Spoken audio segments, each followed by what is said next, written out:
It is March. March, the month always known for a little bit of madness. And here today, the iRacing World Championship Grand Prix Series returns for 2018, and madness is going to be the phrase of the day at Interlagos. Round number one of the championship, defending champion Martin Kroenke. He won every single round last season, looking to make a bit of history. Tyres is going to be a huge factor here today. But before we go to the race, we've got to do qualifying. So welcome, ladies and gentlemen, to round number one of the 2018 iRacing World Championship Grand Prix Series here on RaceSpotTV, streaming live on Facebook Live, Twitch TV, and on YouTube Gaming as well. Will Vincent, along with Jake Sperry, Jonathan Simon. We've got Connery Maddock doing our stuff here on social media. Qualifying is already underway, and that is where we are going to take you to the action right away. And as it stands right now, it is Martin Kroenke on pole position provisionally, 1:10.071. But Jake, Joshua Rogers, we saw how fantastic he's been before. Was in second place, now down to third place in qualifying right now. But Rogers is really going to be one of these drivers we're going to be looking out for all season long.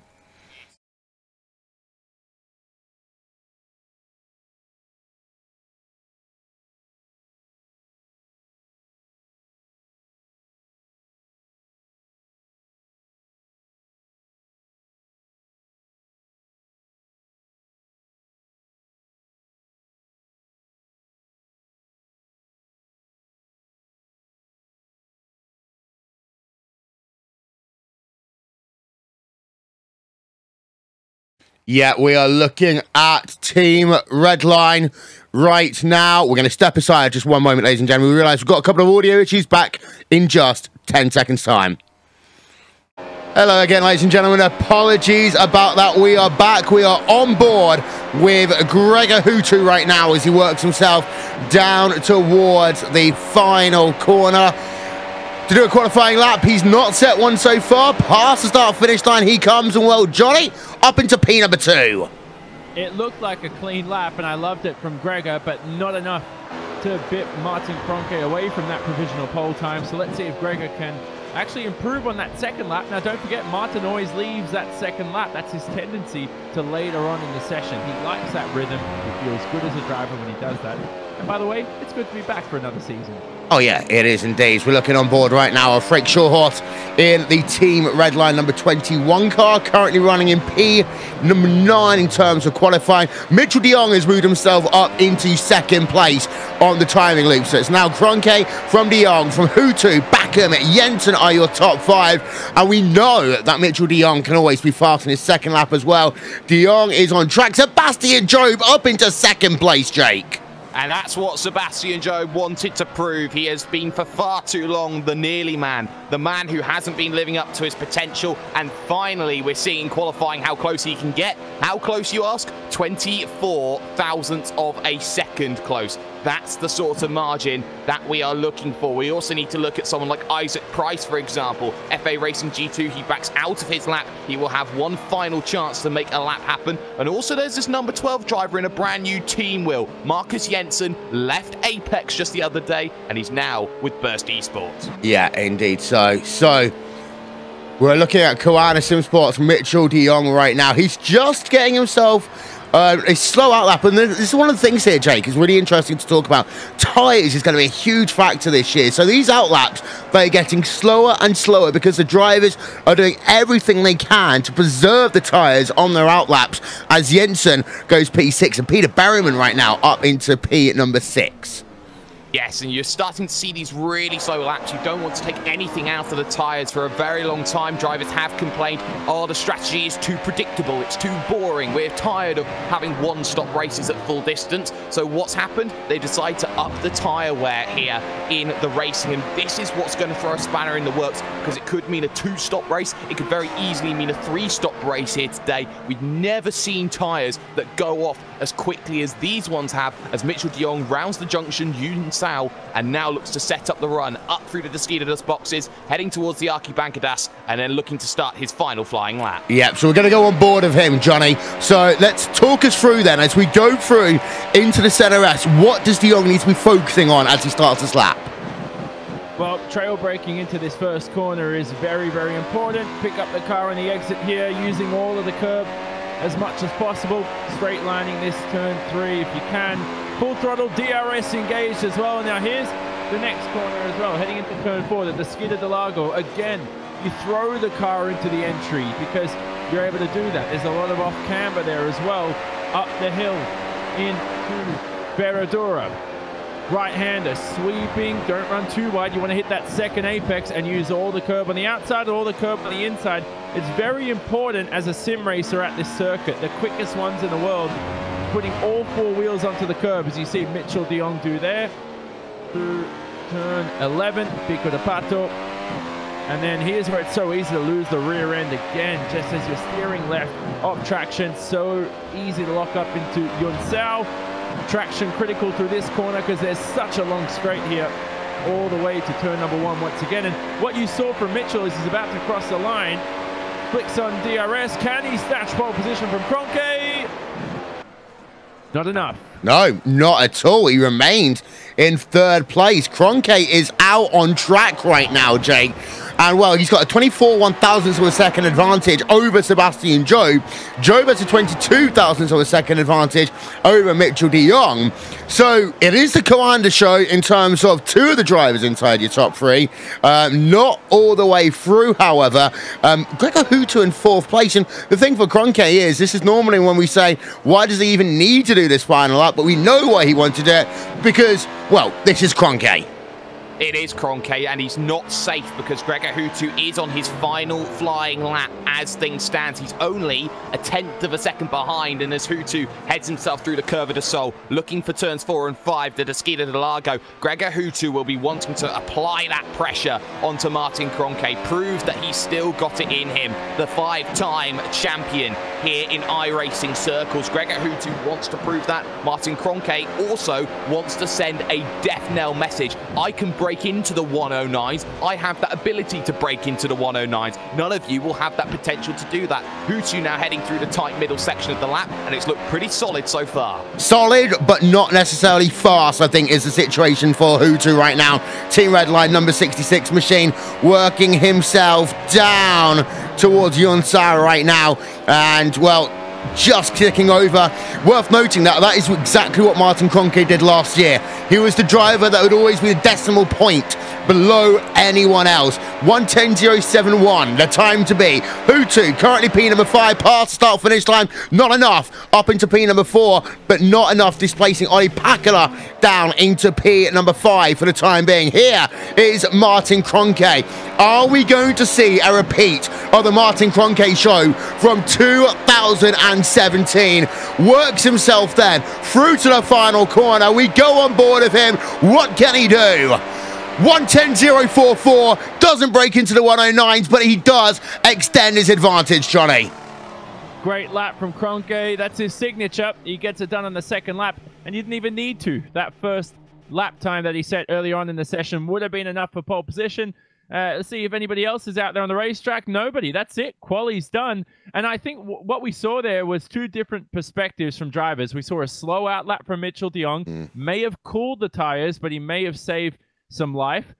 Had a slow lap time. But Hutu, quick out lap, quick lap time, and he did improve. So that's something drivers will be experimenting more of later on in the season. Yeah, and the weather conditions here, let's talk about that real quick before we're going to have a look at our qualification results there, Jake, because it's 28 degrees in terms of the air temperature, and it's humid here at Brazil. 61 degrees race relative humidity.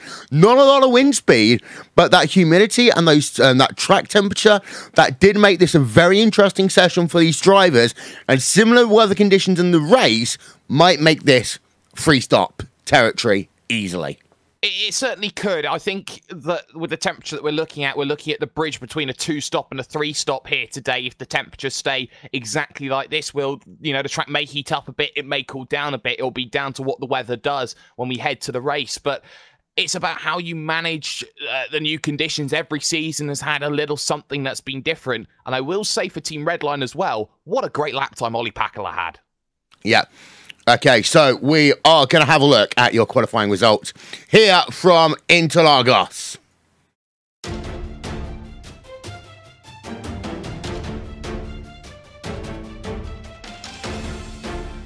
So it will be the driver of Martin Kroenke who will start on pole position for the first round of the championship. Sebastian Job will be alongside him on that front row of the grid.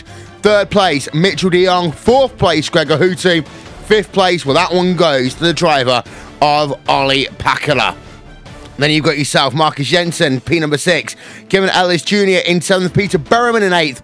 Mac Backham 9th. And then Yao Vaz rounds out your top 10, turning the page over to P number 11 through 20. There it is on your screen. Rogers had a good start to the qualifying session, but settles down into P number 11. Kazuki Umeshima in 12th. Frank Shawhorse then, not a good qualifying for the number 21 Team Redline driver. Fluke in 14th. Marty Piatella, again, disappointing for him in Commander Simsport. So that's down in 15th place. Then you got Lona, Dinkle, Gergis, Williams, and Oscar running out your top 20. They are the remainder of your qualifying results. We will step aside for a brief moment here on RaceSpotTV, on iRacing Live. We will be back in just a moment's time.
In development, I'd say it's here. You can race LMP1 now on iRacing. You've got the choice, Audi, or Porsche.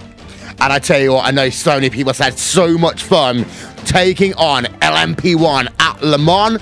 Of course, one of our special events on iRacing this year will be the 24 Heures de Le Mans, and you can catch that right here on RaceSpotTV and on iRacing Live. In the meanwhile, we welcome you back then to continued coverage of the iRacing World Championship Grand Prix Series. And well, the thing is, Jake, it's a kind of familiar story on top. It is the Martin Kroenke Show version 2.0. But behind, it does get very interesting very quickly. FA Racing G2 Logitech G, of course, with Sebastian Job in second place. And well, they made a bit of a statement in terms of the what is now the VRS GT World Championship Series. But second place there, second place here, good start for that team.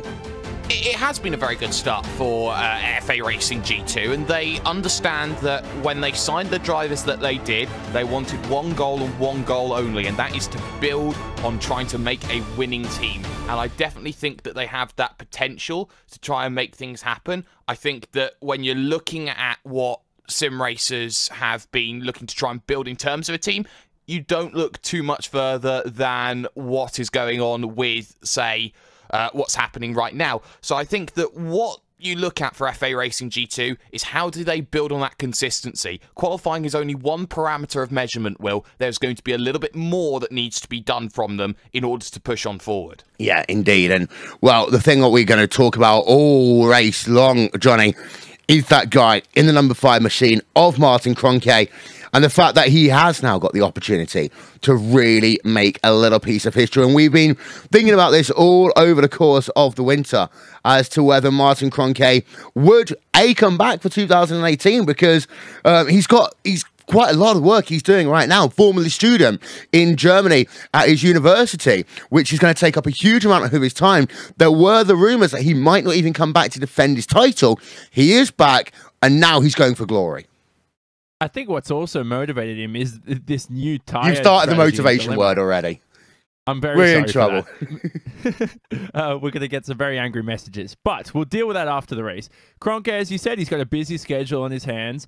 This is a great test of character for him this season. I think that's the biggest reason why he's probably racing. Is like, you know what? This is still fun. He wants to go for that win streak. I think it will be broken this year for sure. I think this whole... the factor that we're not having 1 stops anymore, we're in 3 or 4 stops, and these first few rounds are always unpredictable.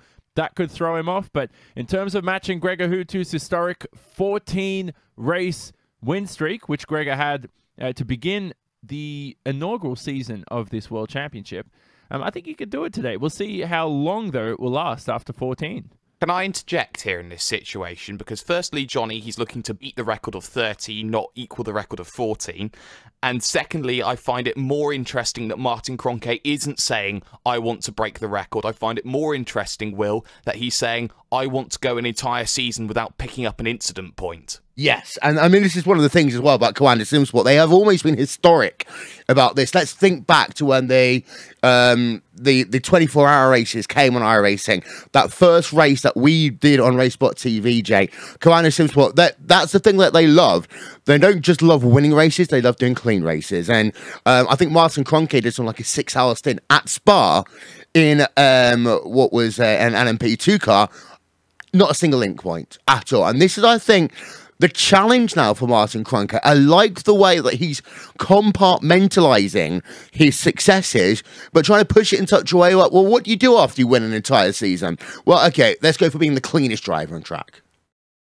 Yes, and I think that Martin Kroenke over the last 2 seasons has done that, as I will apologise to Jonathan Simone. It seems that my information is incorrect. But I think that when you look at what Martin Kroenke's done over the last 2 seasons, he's averaged, in his races, I think he's averaged 1 instant point over the last 2 seasons, going underneath an instant point a race in 2016 and just above that in 2017.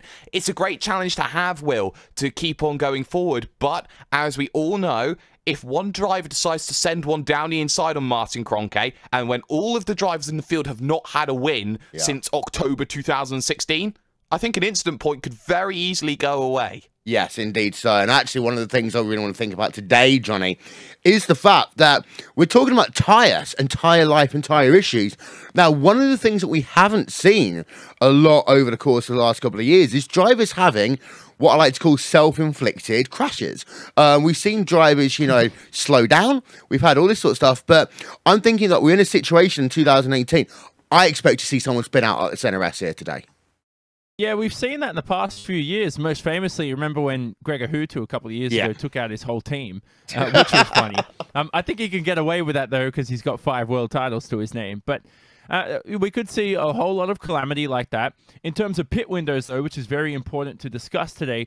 Now, depending on track temperature, of course, if it's around the 40-degree range, we had 34-degree track temp for qualifying. If it's around 40-degree range for the race, we're seeing definitely 3 or 4 stops, and it's going to be that intense this season. Drivers are finding that the tires drop off even as early as lap 10 coming into a stint, and they just lose the feeling out of them. So they obviously don't want to pit on lap 10 because that means they have to travel 6 times through the pit lane, basically. But 3 or 4 stops, if it does cool down and the track temp is as cold as even 18 to 20 degrees come race time, 2 stops could be an option for some of these teams at the moment, but we're definitely not going to know. And what's interesting is if it's a 3 or 4 stop race, those first few pit stops, we're not going to know who's on which strategy because those pit windows are so close together that when it comes to that second stop, that's when we're going to see drivers branching off into different strategies, and that could make the race really interesting. Is anyone called up Max Dell'Orco? I mean, we're Max Dell'Orco strategies all of a sudden again. 6,000 stop. Yeah. That's his name, I think. Yeah. Of course, Max Dell'Orco over the years used to be the driver that used to do the crazy strategies. And, well, this is going to be the thing. It's like, so many people often said, oh, commentators, we don't know what we're talking about. I mean, at the start of the year, especially when people talk about 2 free-stop races, when you come to Interlagos, a lot of people are saying a lot of things. And they're always trying to undercut each other or outthink each other. We get the information from the teams. 2 stops is a minimum here today, Jake. We've got to say that. 2 stops is a minimum. If we are not going to end up in the same one-stop strategy race that we've had for the last 2 years, so much has changed. And because of that, that's why I want to talk about one thing. Is it a disadvantage to Martin Kroenke leading this race from the front? Because he's not going to be able to see anything going on behind him. The other guys can be can be proactive. He's going to have to react to anything that Job does, anything that some Team Redline does, anything that Apex Racing does. Well, basically, Martin Kroenke is going to be out there like a lemon at this stage, and there's no other way of describing it. He's the man at the front who everybody wants to beat. Nobody is going to be his friend, and I doubt that anyone even in his team is going to want to be his friend in terms of if they have a shot of victory. So I think that when you look at Martin Kroenke and what strategy call that he will have to make, he's got to hope it's perfect, otherwise he could be in trouble. We saw how in 2016, when we brought a brand new car in, how Coanda struggled and how they dealt with. We've never seen changes, Will, so close to the start of the season, leaving everything so open. And it's not just changes to the tyres, it's changes to the ERS as well. And it means that from most of the team bosses that I've talked to this morning, they've gone, we don't have a clue. Yeah, and Johnny, ERS, when the crowd say Bo Selector, but it is one of those things that the changes to that in itself have been really interesting as well. And when we say we're entering the unknown, we really are entering the unknown. Yeah, because the biggest changes with ERS now is that it's pretty much basically, if you want to make it easy for everybody, it's all automatic. So the drivers can't manually deploy it, and that may put an end to these DRS and ERS trains we see, because obviously the DRS trains will continue, but it won't be as dramatic as we saw. And also, you cannot use ERS when you are traveling at below 100 kilometers an hour. So the starts are also going to be slightly more different for a few teams this season, and that's forced a change in procedure. Yeah, there's one thing about starts that we're not going to talk about here today, but it'll be interesting. Race start from Interlagos coming up in a few minutes' time here on RaceSpotTV, iRacing Live, Twitch TV, Facebook Live, YouTube Gaming, you name it, we're there. We'll step aside for a few moments and we will be back.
cheer of the Indianapolis Motor Speedway.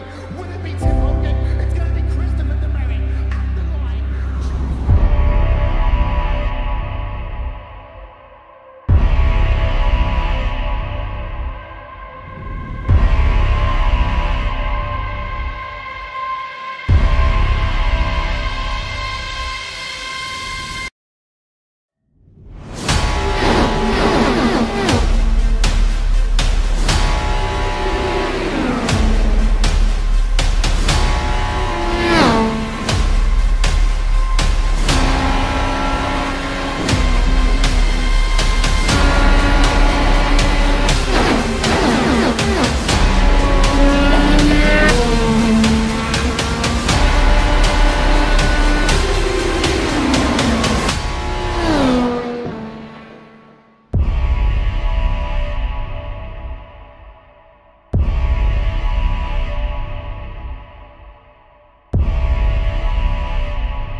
The yellow flag is out.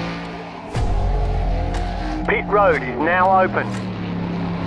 Keep your eye on those gauges. We'll give you 4 tyres.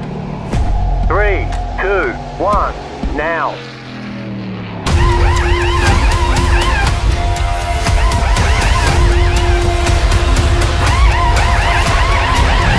We're done. Get going.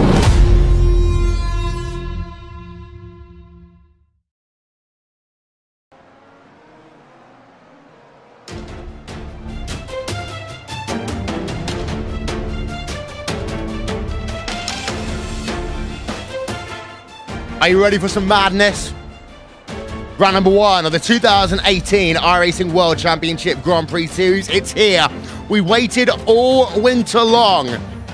But in terms of qualifying, it's New Year, same story. Martin Kroenke on top of the timing sheet as he looks to have a little bit of immortality here in the World Championship Grand Prix Series. Sebastian Job, FAG2 Racing, 2nd place. So it looks as though we could be in a 3, maybe even a 4-team situation this year, gunning for the World Championship. That is, if anyone can get up to the levels of that driver of Martin Kroenke. But behind, there's so much that's going to happen as well. Of course, this is Interlagos. This is a track where we start off the season by hoping and praying that all the drivers can make it through the center S, through the curve of the soul, through that first lap without creating too many incidents. But who knows what will happen over the next 70 plus laps. Welcome to the World Championship Grand Prix Series. We've missed you. It's been a long winter. Will Vincent, Jake Sperry, Jonathan Simone, Connery Maddock, social media, and my God, Johnny, it's glad to be back. I love it. It's always good to be back here in the commentary booth for another season of the iRacing World Championship Grand Prix Series. And I'm just intrigued, by the way. I'm very nervous right now. Martin Kroenke starting from pole. Number 1, is he going to get a clean start? It's got an uphill line going into the center S as well, so it's going to be a lot easier to gain traction. But most importantly, Will, if we see him, he's in 1st place. So going on a 4-stop may not be his option. We could see Martin Kroenke definitely on a 3-stop compared to everybody else on that 4-stop strategy. Because look at the track temperature, 43 degrees Celsius. There is no more of a greater challenge to these drivers than there has been today. Oh, Jake, it's getting hot in here. By the way, welcome to iRacing World Championship Grand Prix Series. Officially, yes. I've done, I think, 6 over the last 2 years. So I've had my time, but it's now time to make that permanent. And I think that with hot tyres, hot track, it's going to be a case about who's going to save as much rubber on their tyres. I will note something, though. We have lost a driver between qualifying and racing, and this will really hurt the Australians because it's Josh Rogers who's not here. And that's a huge shame. We've been ranting and raving about Josh Rogers over, well, so long in the World Championship Series in terms of this, in terms of VRS and everything. But the thing is, Jake, having him not here, that is a blow to not only his championship, but in terms of part of the fun we're going to have here today. We talk about the World Championship trying to be a World Series, and you can talk as many times as you like about how that works or how someone, you know, perceives a series. And having that Australian community represented, I think is what we look at for Australia and what we think of being one of the hubs of sim racing. Josh Rogers, I've happily said, I've written an article on him. I think he will be the first Australian world champion when it comes to the iRacing World Championship. But to not see him here, to not see him sign up quick enough, you know, anybody can fall foul of that. So, you know, get a little bit quicker on the trigger finger. It is really a shame, man. It's weird. Just having a look there. We want to give a quick shout out to everyone. It's from TrackCam22.com. Andreas Warner, the official helmet designer of Valtteri Bottas's helmet for 2018. Doing, of course, our overlay design. Overlay animation. Simon Grossman, Actioneer.in. Nick Thisson, RaceSpotTV, live timing and scoring grid. Then is going to show up on your screen in a moment's time. And, well, Johnny, we've all got to think about the center rest now. The center rest, turn number 1, nerves are at their highest as a driver as you grid up, you wait for the lights to illuminate. Some drivers, though, practice these and they simulate. If you have high number teams like Apex Racing UK with their 3,000 drivers, you can pretty much set out an entire grid and just make a few practice starts, have some fun. But most of all, Will, this is as exciting as it can get. Round number 1, odd, uncanny things. Drivers who have over-practiced, other drivers who aren't ready. Everything's all over the place. Track temperature high. We're ready to go racing. Yeah, 90 seconds remaining in terms of practice. Well, Jake, give me a winner. And still your reigning, defending, undisputed iRacing World Championship Grand Prix Series champion, the beast, Martin Kroenke. Johnny? Boring one's Kroenke. I'd say Mitchell de Jong's a chance too from 3rd position. He really is a sleeper here today. And again, they almost are going to have to, Jake. Let's touch upon this really quickly before we go to the grid. Coanda are going to have to put de Jong in a slightly different chassis to cover in case what Kroenke doesn't work. They do, because Mitchell de Jong is just as quick, if not quicker, at times than Martin Kroenke. And he was the closest challenger last season to taking a race win away from Kroenke. And I certainly expect Mitchell de Jong to go out there and challenge. He said it personally to me. This is his last true season. He can make that push, of course. His schedule is always conflicted with the Global Rallycross Championship, and I think Mitchell de Jong wants to prove that he is a worthy title contender, a worthy adversary and rival to Martin Kroenke. Yep, so let's have a look then through your starting grid for this round number 1 of the 2018 iRacing World Championship Grand Prix Series. And it will be Martin Kroenke starting on the front row of the grid. Alongside him will be the driver, Sebastian Joe from FA Racing G2 Logitech G. Oof, that's a big one to talk about. Currently Sim Sports, Mitchell de Jong, 3rd place. Gregor Hutu, Team Redline in P number 4. P5, Ollie Pakala, also for Team Redline. Of course, racing in virtual reality, Marcus Jensen, alongside him on that 3rd row of the grid. Kevin Ellis Jr. is sick today, but he's still racing. And it's an Apex Racing UK 4th row on the field. Matt Backham, P number 9, Yao Vaz, rounding out your top 10. Kazuki Mishima, 11th place, with Frank Shawhorse in 12th.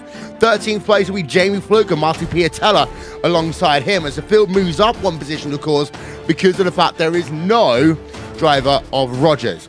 Moritz Lohner in 15th place, Michael Dinkel in 16th. Rest of the grid coming up on your screen, and it has been a long, long wait since the winter, but we are finally here. Welcome to the 2018 iRacing World Championship Grand Prix Series. And yeah, they may well be 6 World Championships, but this is the one, the fastest of all the World Championship Series. NASCAR might have its intense racing. The GT side, of course, has got itself its own intensity. But if you want fast-paced action, this is where you need to be. Getting ready for the start here then. From Interlagos, all the drivers are lined up. Here we are, 2018 officially underway. Lots of slow starts there through the field as the cars come in towards turn number 1. Kroenke does have himself the race leads. They come through the first corner. Question is, are they all going to make it through the center S? We got one driver that's gone off, but everyone's going to make it through. We got contact at the rear of the field there, and we got a second crash, a third crash. Radicals online, impacted big time at the start of this race, Jake. Yeah, Filio, Partington and Saito all involved. Ilka Harpala are involved in an incident as well. A lot of drivers getting a bit nervous off the start. A lot of drivers running into issues. But what a start the Coanda boys had. What a shocker of a start FA Racing G2 and also Redline had. They just bogged down off the start, had nothing. And now in position number 3 is Marcus Jensen. Yeah, Marcus Jensen's moved up. Gregor Hutu down into P number 6. But there is a driver of Marcus Jensen then in the Burst eSport car. And we need to talk about this one, Johnny, because it's been a kind of crazy situation. We didn't really know what Jensen was doing coming into the season. Well, we want to know one thing right now. He's running in 3rd. He's learnt a few tips and tricks from his old Apex Racing UK team. He blistered off that start-finish line and just screamed into the 3rd position. And Sebastian Job is down in 5th. He's never been a good starter, so that was typical of him to lose a few positions. He's already down to 6th as Gregor Hutu, the 5-time world champion, slots his way past. What about Kevin Ellis Jr., though, in the 4th position? He's extremely sick with the flu. Here he is today in the 4th position. Yeah, so he is running in P number 4 right now. Apex Racing UK. Live timing and scoring is available. Visit RaceSpot.tv/timing. At the front of your field, though, this has been the dream start for the 2 Coanda Sim Sports drivers. Martin Kroenke is leading the race. Mitchell de Jong is in 2nd place. There's a second between them, and they're going to want to have that 1 second at the very least if they're going to make this one work, because of the fact that dirty air, tyres are going to be such a critical thing here today. You almost want de Jong to fall out that 1 second window, which is exactly what he's done right now. 2nd place, it's Mitchell de Jong. 3rd place, Marcus Jensen. Jensen is, though, keeping it right with that driver of Mitchell de Jong right now as they head themselves up the hill towards the start-finish line to start lap number 3. In terms of people who is out of this race, by the way, Yuta Saito on pit road, Isaac Price on pit road, Ilka Harpala on pit road. Such a shame to see Ilka Harpala kind of on pit out early on because, well, Jake, he's one of those drivers that quite often we always talk about being the sleeper driver, finishing the top 10, but we don't talk about him all day. No, we don't. He's always very good. Of course, he has raced victories as now Sebastian Job, who's just lost the position to Olli Pakala, now comes under pressure from Mac Backham, and Backham storms past Sebastian Job. Job is pretty much out on his feet right now. It's almost as if he's just done 10 rounds of a boxing match, and now he's come back into this World Championship Series, and he's suddenly got absolutely nothing to offer here. Sebastian Job is struggling right now, Will. He needs to find out something to get himself going, because he's got an ex-teammate just behind him now, and that's Peter Berryman. Yeah, and I'm wondering about the Sebastian Job situation here, Johnny. And, of course, you start with 100 kilos of fuel. You do not refuel this car, so the car will get lighter and lighter. That will mean the setup will change over the course of this race. You change tyres, you don't add fuel to the car. Maybe 1 or 2 of these drivers have got the car working for the latter stage of the race and not the start. And I'm wondering maybe that might be the approach that Sebastian Job and FAG2 Racing have done, because they have lost far too many places at the start of this race. Blame on a bad start alone. Yeah, they just don't have straight line speed either. I mean, look at Peter Berryman right now sailing past Sebastian Job. It's going to be a braking battle, though, into the center S, still alongside each other, but Berryman with all the confidence. But very good point you bring up, Will. There's also the factor that maybe he could be saving tyres. I mean, that first pit stop window, if you're on a 4-stop, we're going to see drivers come in as early as lap 12, excuse me. If you're on a 3-stop, lap 15 is around the range you'll be coming in. So this is definitely at the moment not a 2-stop race. Yeah, on board right now, Matt Backham putting pressure on Olli Pakala, battle for P number 6 on track. Olli Pakala, of course, is one of these drivers, Jake, that races in virtual reality using the Oculus Rift headset. And we've got Matt Backham right behind him. Of course, Backham is one of those drivers. some time off, comes back to the series, Coanda Simsport, and started his life, of course, in Radicals Online for a number of years. Gained a reputation at being a very fast driver, sometimes inconsistent, but ever since he's moved to Coanda Simsport, Backham really has kind of changed and evolved his character, and right now he's forced Ollie Packler to lock his brakes twice in one lap. Exactly, and this is the pressure that Mac Backham is applying to Ollie Packler. Packler had a horrific last season, which put him down with qualifying positions in the 30s there or thereabouts. So that's what Ollie Packler's wanted to improve on here at the start of this season. He's now back up the front. Of course, Ollie Packler, we always used to remind him of being the guy who'd always finish third in the championship, and now Mac Backham, looking to try and prove what he is worth right now, closes up but won't be close enough into the Interlagos on lap 5 of the event. It's now a case here of Mac Backham just running the middle sector as close to the rear as he possibly can. Yeah, and some weird lines being taken there by Ollie Packler. You can see the energy recovery system regenerating by that red flashing light you see from the rear. Got to say as well, Team Redline deliveries for 2018, Johnny. Absolutely beautiful. That's one of the best liveries of all time, basically. I'd say Formula 1 and iRacing all time. That is amazing. And not only that, but they've got a unique one for each driver on the team taking part. So Shotos has one that's different. Hutu's got his iconic cyan finish blue. Oh, look at Packler though through Yunsao. And we also have Peter Berryman getting past Sebastian Job. Where is Sebastian Job? All the way down to 11. To 11. This is insane right now for Job.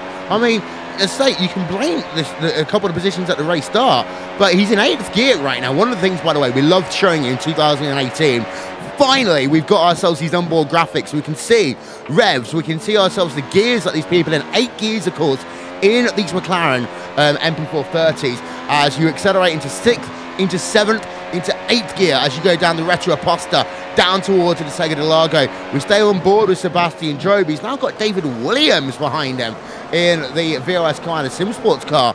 And, well, I'll tell you what, one thing, Jake, there's a lot of people at FAG2 Racing scratching their heads very quickly unless they really do have a Joe Cop their sleeve. Well, it's an issue with Joe because Freddie Rasmussen is making progress. He's +5 and has just gone +6 because he's got past his ex-teammate, Paschalis Georgis. And we've heard all about from Isaac Price how FA Racing G2, Core Sim Racing could have only won the VRS GT titles if it was only those 2 drivers in there. Pash Georgis wants to go and prove that. He's a very passionate man and he will know exactly what he needs to do in this race. Unfortunately, he's unable to really attack back Rasmussen, who's now looking at João Vaz thinking, you know what, why don't I give this one a crack now? I want to talk about Marcus Jensen because one of the things that, well, Apex Racing and, well, Burst eSport potentially will, if they took some knowledge away, shall we say, Jensen and Ellis Jr. are staying with the 2 Coanda drivers right now, Jake. So, Jensen in 3rd place is only 7 tenths per second behind Mitchell de Jong in that DRS range. Kevin Ellis Jr. only 7 tenths per second behind Marcus Jensen. Inside DRS range, gap between P1, P4, 2.6 seconds. This is not the kind of same old issue, for example, with Ellis Jr. that Apex Racing had all of last year. Well, they'll be good for a few laps and then fall off dramatically. I know we're only in lap number 7 of 71 here, but it's looking good right now. It is looking good right now for Kevin Ellis Jr., but he does have to be a little bit cautious about who's behind him. Yes, that's right, 5-time world champion Gregor Hutu is sitting in the wings. And I think that Kevin Ellis Jr., he's been very outspoken as a personality. He's very much, you've got to get it right or I'm not going to like you sort of personality. So Kevin Ellis Jr. will want to make sure he gets this one right. Yes, he may be feeling under the weather, but I tell you what, it's not showing at this stage, Will. Yeah, let's go on board with 5-time world champion Gregor Hutu into the center rest then, Johnny. And, well, the thing is at this stage, we're 8 laps into a stint. We know the tyres start falling off in a couple of laps times, and already you see that Hutu really had to do that 2-3 stabs of that car to get it through the curve of the soul. Yeah, lap 10 is when they're going to start to lose the feel in the tyres. So I don't know if they've practiced in this hot of conditions before. If they haven't, that'd be idiotic, but surely they're well prepared as well. I don't really think Gregor Hutu expected Kevin Ellis Jr. and Marcus Jensen, 2 guys in their 2nd year of racing, to be in front of him. But right now, he's got a roadblock to catch those Coanda cars in front. And if not only does he not want Kroenke to match his win streak, but he certainly wants to grab that race win. to start off a great campaign for 2018. Yeah, so there is Hutu running in P number 5. Alice Jr. just ahead of him in the GTL Apex Racing UK machine right now. Number 98 car heading himself on the exit of Yunsao up the hill through turn number 14 and 15 once again. So they're staying where they are. One of the things worth noting, you've got Frank Shawhorse down in P number 19 right now, Jake. I'll say that again. P number 19 in a Team Redline car. And this is the driver that we expected to take the mantle away from Bono Haas, who's not racing this season, and go out there and prove it. Here is the finalist of the world's fastest gamer tournament, who lost out to Rudy Van Buren. This is the Freek Showthorst that we know can go up there. This is the Freek Showthorst that needs to get away from results like this, which actually cost him a shot at the championship and second position overall last season. This is not the Freek Showthorst that we know and love. We want to see a better Freek Showthorst who's out there racing at the front like we know he can do. Yeah, and we know as well, the thing is, Johnny, is that, you know, first race blues going to affect a number of the big teams. We talked about it in our pre-race show as well. Coanda, 2 years ago, this racetrack, they struggled. Sometimes, some people just don't hook it up in time. And a team like Team Redline, they have a number of different things that's all going on. But Shawhorse down in 19th place. He's on the rear of Moritz Lohner, but also as we have a look behind him as well. For example, you got like some Tommy Ostergaard in the number 1 machine. And well, we expected big things from Ostergaard in 2018. And he's down in P number 21. Yeah, exactly. As now we look at Shawhorse possibly making his way past the rookie Moritz Lohner. Seems to be an easy move as well. He's going to have DRS. Well, they're both going to have DRS actually, but the straight line speed is for Shawhorse. And straight pass as well. But you talk about Ostergaard too, Will. This is his first race in the World Championship and also first race for one of the best teams in sim racing of Coanda Simsport. Yeah. Number of changes that's happened over the course of 2018. And Jake, you talked about it as being one of the busiest, crazy, silly seasons that we've seen in the history of the World Championship Grand Prix Series. Of course, it's happened here and also in the VRS GT World Championship as well. But it seems to be that where you have consistency, you've got yourself out front, 2 VRS Coanda Simsports drivers.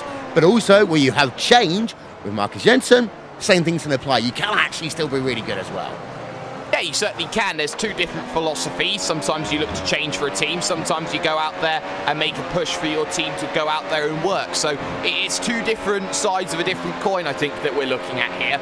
Or 2 different sides of the same coin, sorry. I think that a lot of drivers need to work out where they need to be. I think Marcus Jensen was confident enough to make a bold move as he did to put himself there. And look at how this field now, especially in the mid part then of this opening stint as we head to lap 11, no takers, have pretty much bunched up here. You've got De Jong, Jensen, Ellis Jr. and Hutu on that last lap, mind you, was actually quicker than Martin Kroenke. And we're into that window, by the way. Yao Vaz and Antoine Hegelin just swapping positions. Orion Race Team, of course, one of the oldest teams in the iRacing World Championship Grand Prix Series. And I actually think you put them, Johnny, along with Team Redline. I think they are the 2 oldest teams. We do not count Coanda Simsport for their lineage with Free ID Gaming because of the fact they did completely change their management and the entire thing.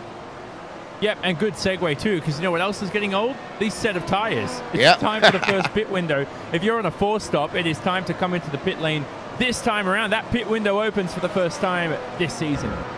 And let's have a look then. Kroenke, by the way, out front, has extended his gap to 1.8 seconds over Mitchell de Jong. He will stay out. And again, these drivers in clean air, these are the ones who I expect to just stay out. The thing that will be interesting is down in this pack around P number 8, 9, 10, 11, 12, Johnny. This is where we are more likely to see someone dive in early because clean air can be a big thing. There's a big lock up there for Peter Berryman. He loses the position there to Martin Piatella. Piatella's on the move. Yeah, so Piatella joins Backham in front. I don't think Berryman's going to have the momentum on the Reto Aposta straight here. No chance to fight his way back into 8th. So if he was thinking about a pit stop, like you were saying, Will, in this range, it's very, definitely not worked out for him. But he's got Jamie Fluke behind his teammate. They're all going to have to work together here. Yeah, and we're just having a look at the replay there. And what actually happened with Pete Berryman, he ran into the rear of Matt Backham. in towards the center S. He locked up. It was a light piece of contact. He gave back him a bit of a wiggle, but then Berryman lost out that position to Marty Piatella. And well, this is just vintage Marty Piatella right now as we go on board of him, Jake. This is that driver that he's not always the best qualifier in kind of sim spots, but he always finds his way into the top 10. He's had a couple of podiums recently, of course, and this is the Piatella that we absolutely know and absolutely love, and also one of the funnest people in this series. This is the reason why you love Marty Piatella as a driver, because he always has a knack of making 4 or 5 positions very early on in a race, as he has Peter Berryman closing, but not enough to make the move into the center S for the very first time. And Marty Piatella knows that he's got himself his teammate Matt Backham in front, who has struggled over the last couple of laps, and again, time gained by Piatella that last time by, as Ollie Pakala pulls away. You're now starting to work out, okay, what sort of pace are we running? How are we saving the tyres? How are things going? Tyre degradation very much dropping off at this stage. If I told you that Peter Berryman's first lap time was a 14.1 and his last lap was a 16.9, what would that say? Yeah, and that's the whole thing for these drivers in the mid-pack, Johnny. You can gain the advantage by coming in, and welcome to Formula One racing, undercut. Yeah, exactly. The undercut will work as well. So an option for some of these we've got a drivers. spinner, Yalvaz. Oh, no, not for Yalvaz. He had a great qualifying performance. There he is now rejoining just alongside. There's Daniel Bieder going past. Dion Burgess is right behind. His teammate doesn't want to get in the way of him. But right now what we're seeing, Will, is these drivers may be going for that 3-stop strategy, because that window opens around lap 15. If they can make the tyres last this long, then they could be able to switch on to that 3-stop. Yeah, and what we saw there, and this is an interesting thing, Jay, is drivers starting to run over other drivers. As some drivers have found a way of managing the tyre wear, they're now starting to gain a couple of positions. We're going to show the graphic on your left-hand side of your screen right now of the movers and shakers in this event so far. For other drivers, they are starting to really lose tyre wear, and I think we're going to be in a situation, it's Freddie Rasmussen, by the way, now right behind Sebastian Job, 2 teammates going into Ferradura side by side for the moment, and that is going to be the driver of Freddie Rasmussen getting himself past Sebastian Job. But it's going to be a case of solo spins and people running over each other in this phase of the race. And I think we saw in that situation, Sebastian, Frederick is faster than you. So I think right now what we're looking at here is a bit of team orders there, because Sebastian Job is the slower driver. Freddie Rasmussen had a very shocking qualifying start of P20th, has made 8 positions now, 9 positions in the opening stint. We're starting to see drivers now gearing up. Is it now my time to come down onto the lane? We know Kroenke will probably stay out as long as there is someone else behind him looking to keep himself going through, but that gap hasn't really broken much, Will. It's 2 seconds, so they're all there, they're all having this little, okay, I could make this move, I maybe could not make this move, and still no takers. Yeah, as Frank Shawhorse moves up 1 position, he gets himself past Patris Gergis in towards the center S. So Shawhorse now up 1 position. He was 19th earlier on. Now he's up into 15th. So he is starting to make some ground up here. And this is one of those things. The tyre management's interesting. What's going on? What's the U? Rasmussen's off. Yeah, Rasmussen went off. I believe that was at turn number 1. He was right up close, missed his braking point, almost took Jamie Fluke out in the process. So Jamie Fluke gets away with 1, and that's the position lost again. So is it going to be a case of team orders again then from FA Racing G2? No, Johnny, I don't think we're allowed that one. No, I don't. Logically now he's got to earn it. I mean, I know it's his first race. I know he's the world's best sim racer in terms of endurance, but right now, this is a different form of racing. You know, he proved himself in the Pro Series, but when it comes to round 1, he's going to shake off a bit of rust. And we're definitely going to see a lot better from Rasmussen throughout the season. But that was not going to make his highlight reel for sure. Which, by the way, I want to point something out. Gregor Hutu now in 5th. He is much faster than anybody out there on track, except for Martin Kroenke. He's just stuck behind traffic. He is indeed, and this is one of the issues that Team Redline's had over the years. They've had fantastic aerodynamic grip, but sometimes lack a little bit in the straight line speed department. That is the case here today, as we see. Taker. Pardon? got to take her on pit road, Will.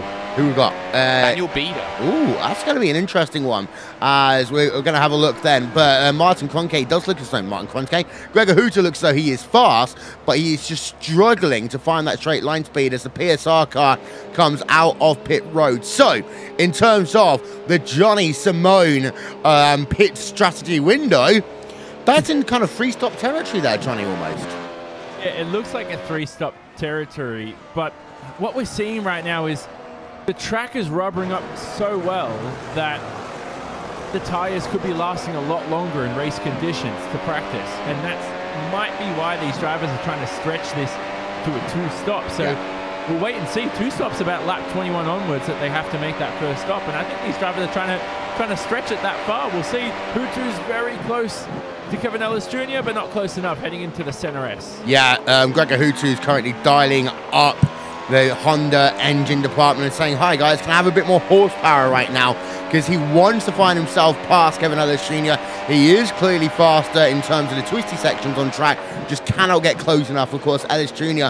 behind Marcus Jensen. Your three drivers then, P number 3, Marcus Jensen. P number 4, Kevin Ellis Jr. P number 5 of Gregor Hooter. They are all now in a very tight window, separated by just 7/10 of a second. Martin Kroenke does continue to lead this motor race, by the way, and the gap between himself and Mitchell de Jong is now up to 2.2 seconds. The gap between Mitchell de Jong and Marcus Jensen is up to 1.2 seconds. So Jensen is no longer in the DRS range of Mitchell de Jong. And then you've got Ellis Jr. in 4th right behind. Gregor Hooter in 5th right behind. Then a 4-second gap to Ollie Packard, Matt Backham in 7th, Martin Piatella in 8th. 9th place is Jamie Fluke, 10th place Sebastian Job. And by the way, those of you who are playing the Fernando Alonso reference drinking game, we've had one so far today, so take a little sip as we come down in towards turn number 1 once again for these drivers. And well, Ellis Jr. is having the same issue as Gregor Hooter right now, Jake. You can get close. He actually got very close. Late on the brakes, bit of a wiggle, almost ran into the rear of Marcus Jensen as Jamie Fluke now is onto pit road.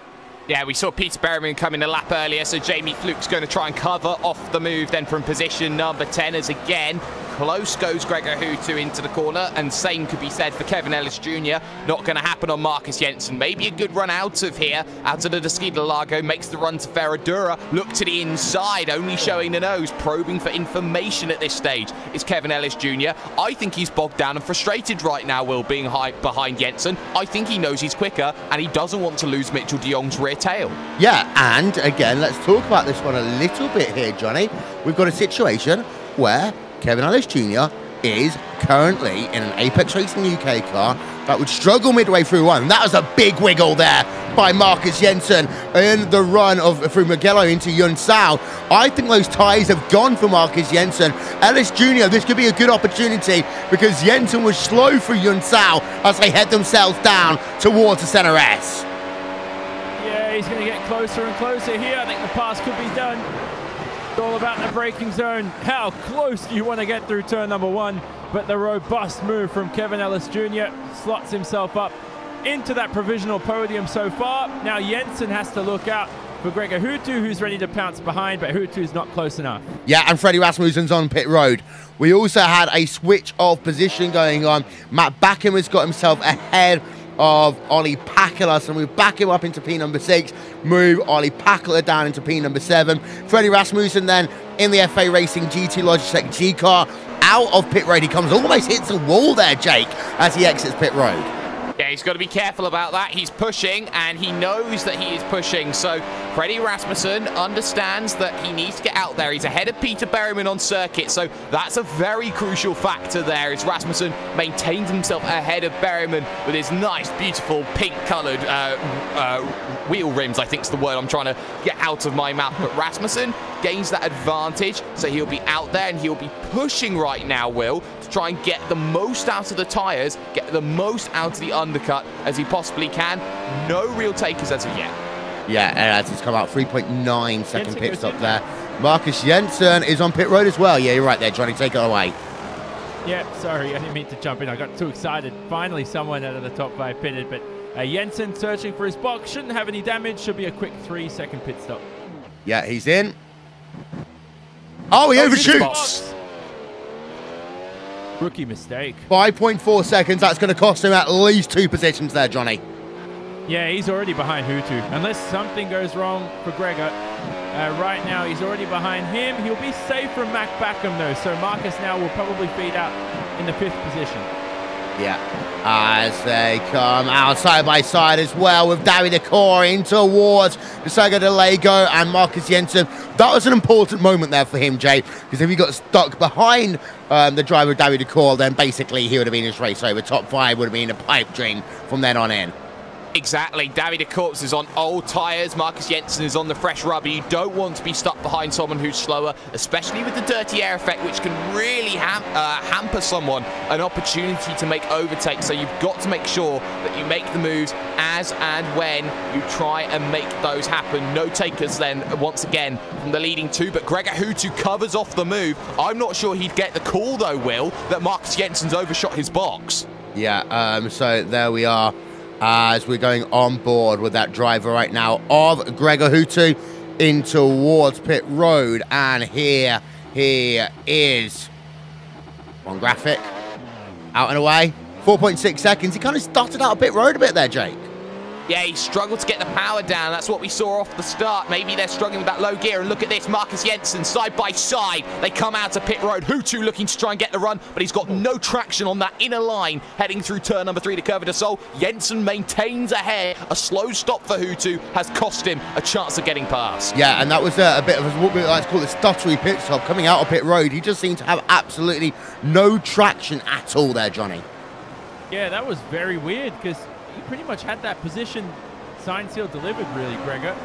And I think Jensen with fresh rubber was able to compensate for the time that he lost. But, you know, with your radio, your engineers are telling you basically, okay, Jensen's had a bad pit stop. It makes you calmer as a driver when you're Kroenke's in. And maybe he got too complacent, and that's what forced the slow stop. But let's have a look at Martin Kroenke and De Jong into the pit lane.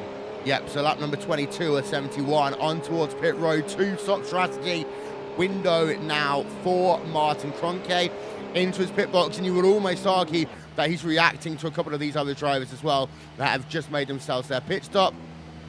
Out and away goes Martin Kroenke. Pit stop time for him as he comes out. No issues at all. 4.1. Ellis Jr. sped on pit road. Yeah, he was far too quick coming down in there, Will. I had a look at it. I thought he was maybe a little bit too complacent with the line, and that's 15 seconds. That's a mistake from not fighting at the front of the field at any given point. Look at where he comes out. He's got Jurgis there. He's got the likes of Tommy Østergaard there. And behind all of that as well, there's Dion Vergis. So he's right in the middle of traffic now. Completely ruined what had actually been a fantastic race for Apex Racing UK up until that point. So the JCL Apex Racing UK machine now just working behind the driver of Tommy Østergaard, who has made a pit stop as well. So that is basically a net loss of 12 positions there, Jake. And well, now we're going to see what Kevin Ellis Jr. is made of.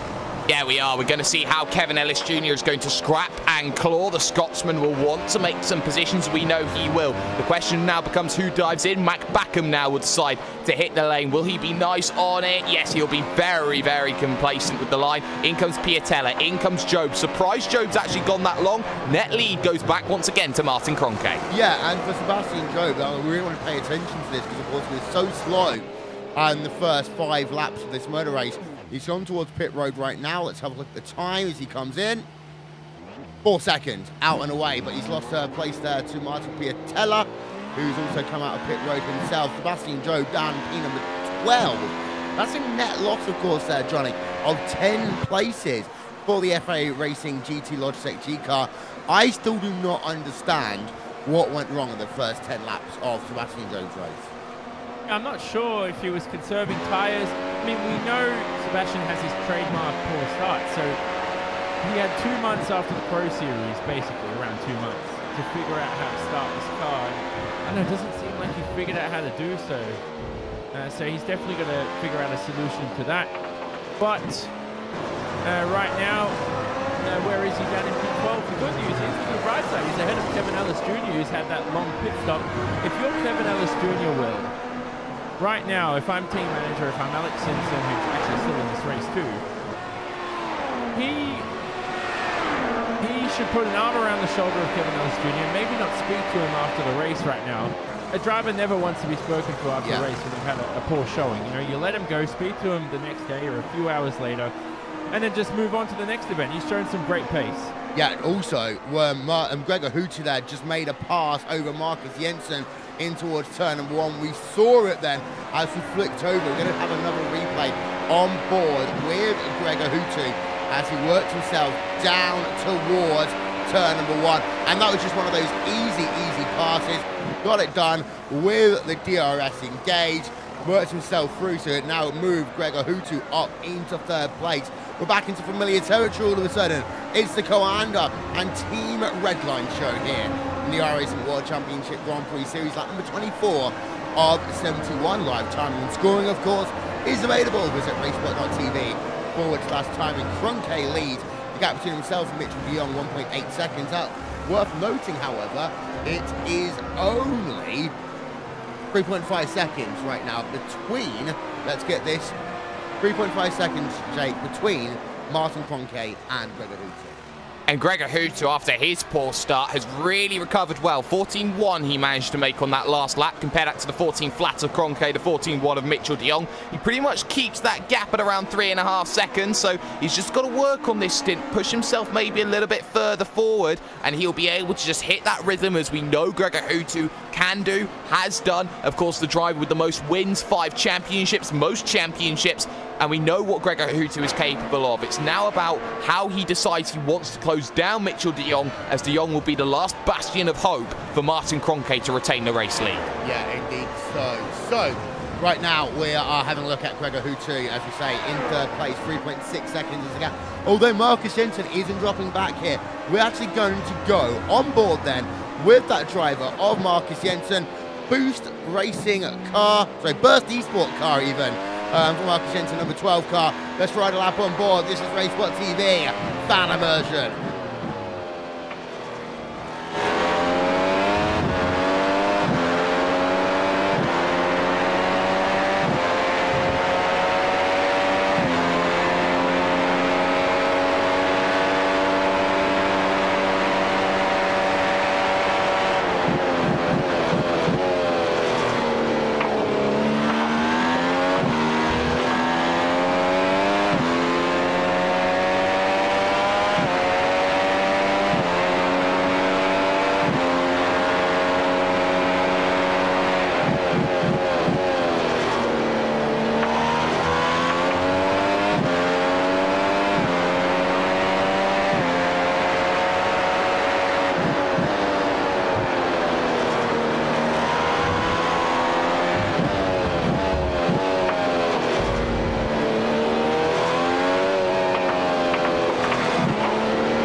Let's go over and turn our attention to Mike Backham, Peter Berriman right now. This is the battle going on for P number 8, Jake, on track. 3 tenths per second. Well, Matt Backham has been scrapped already all day long. He's lost out, though, over the sequence of pit stops because he was ahead of Olli Pakala. He's now fallen behind, although he goes down to the inside of Peter Berriman. And he's going to stay side by side as they work themselves then on the exit of the Interlagos. Now up towards Ferradura, and Backham's through. Yeah, Backham through. He was fighting for at least the last 2 laps on that position and could have very easily have lost it. We also saw at turn 1, will Marti Piatella just get it horribly wrong. That's brought back in Antoine Higeland and Sebastian Job into the battle. Of course, Job and Higeland, former teammates back in the Apex Racing UK days. So about 2 seasons ago, they used to be teammates. So we'll see whether they're going to be nice together. I know they have their own little one-hand gang, shall we say, that they like being a part of.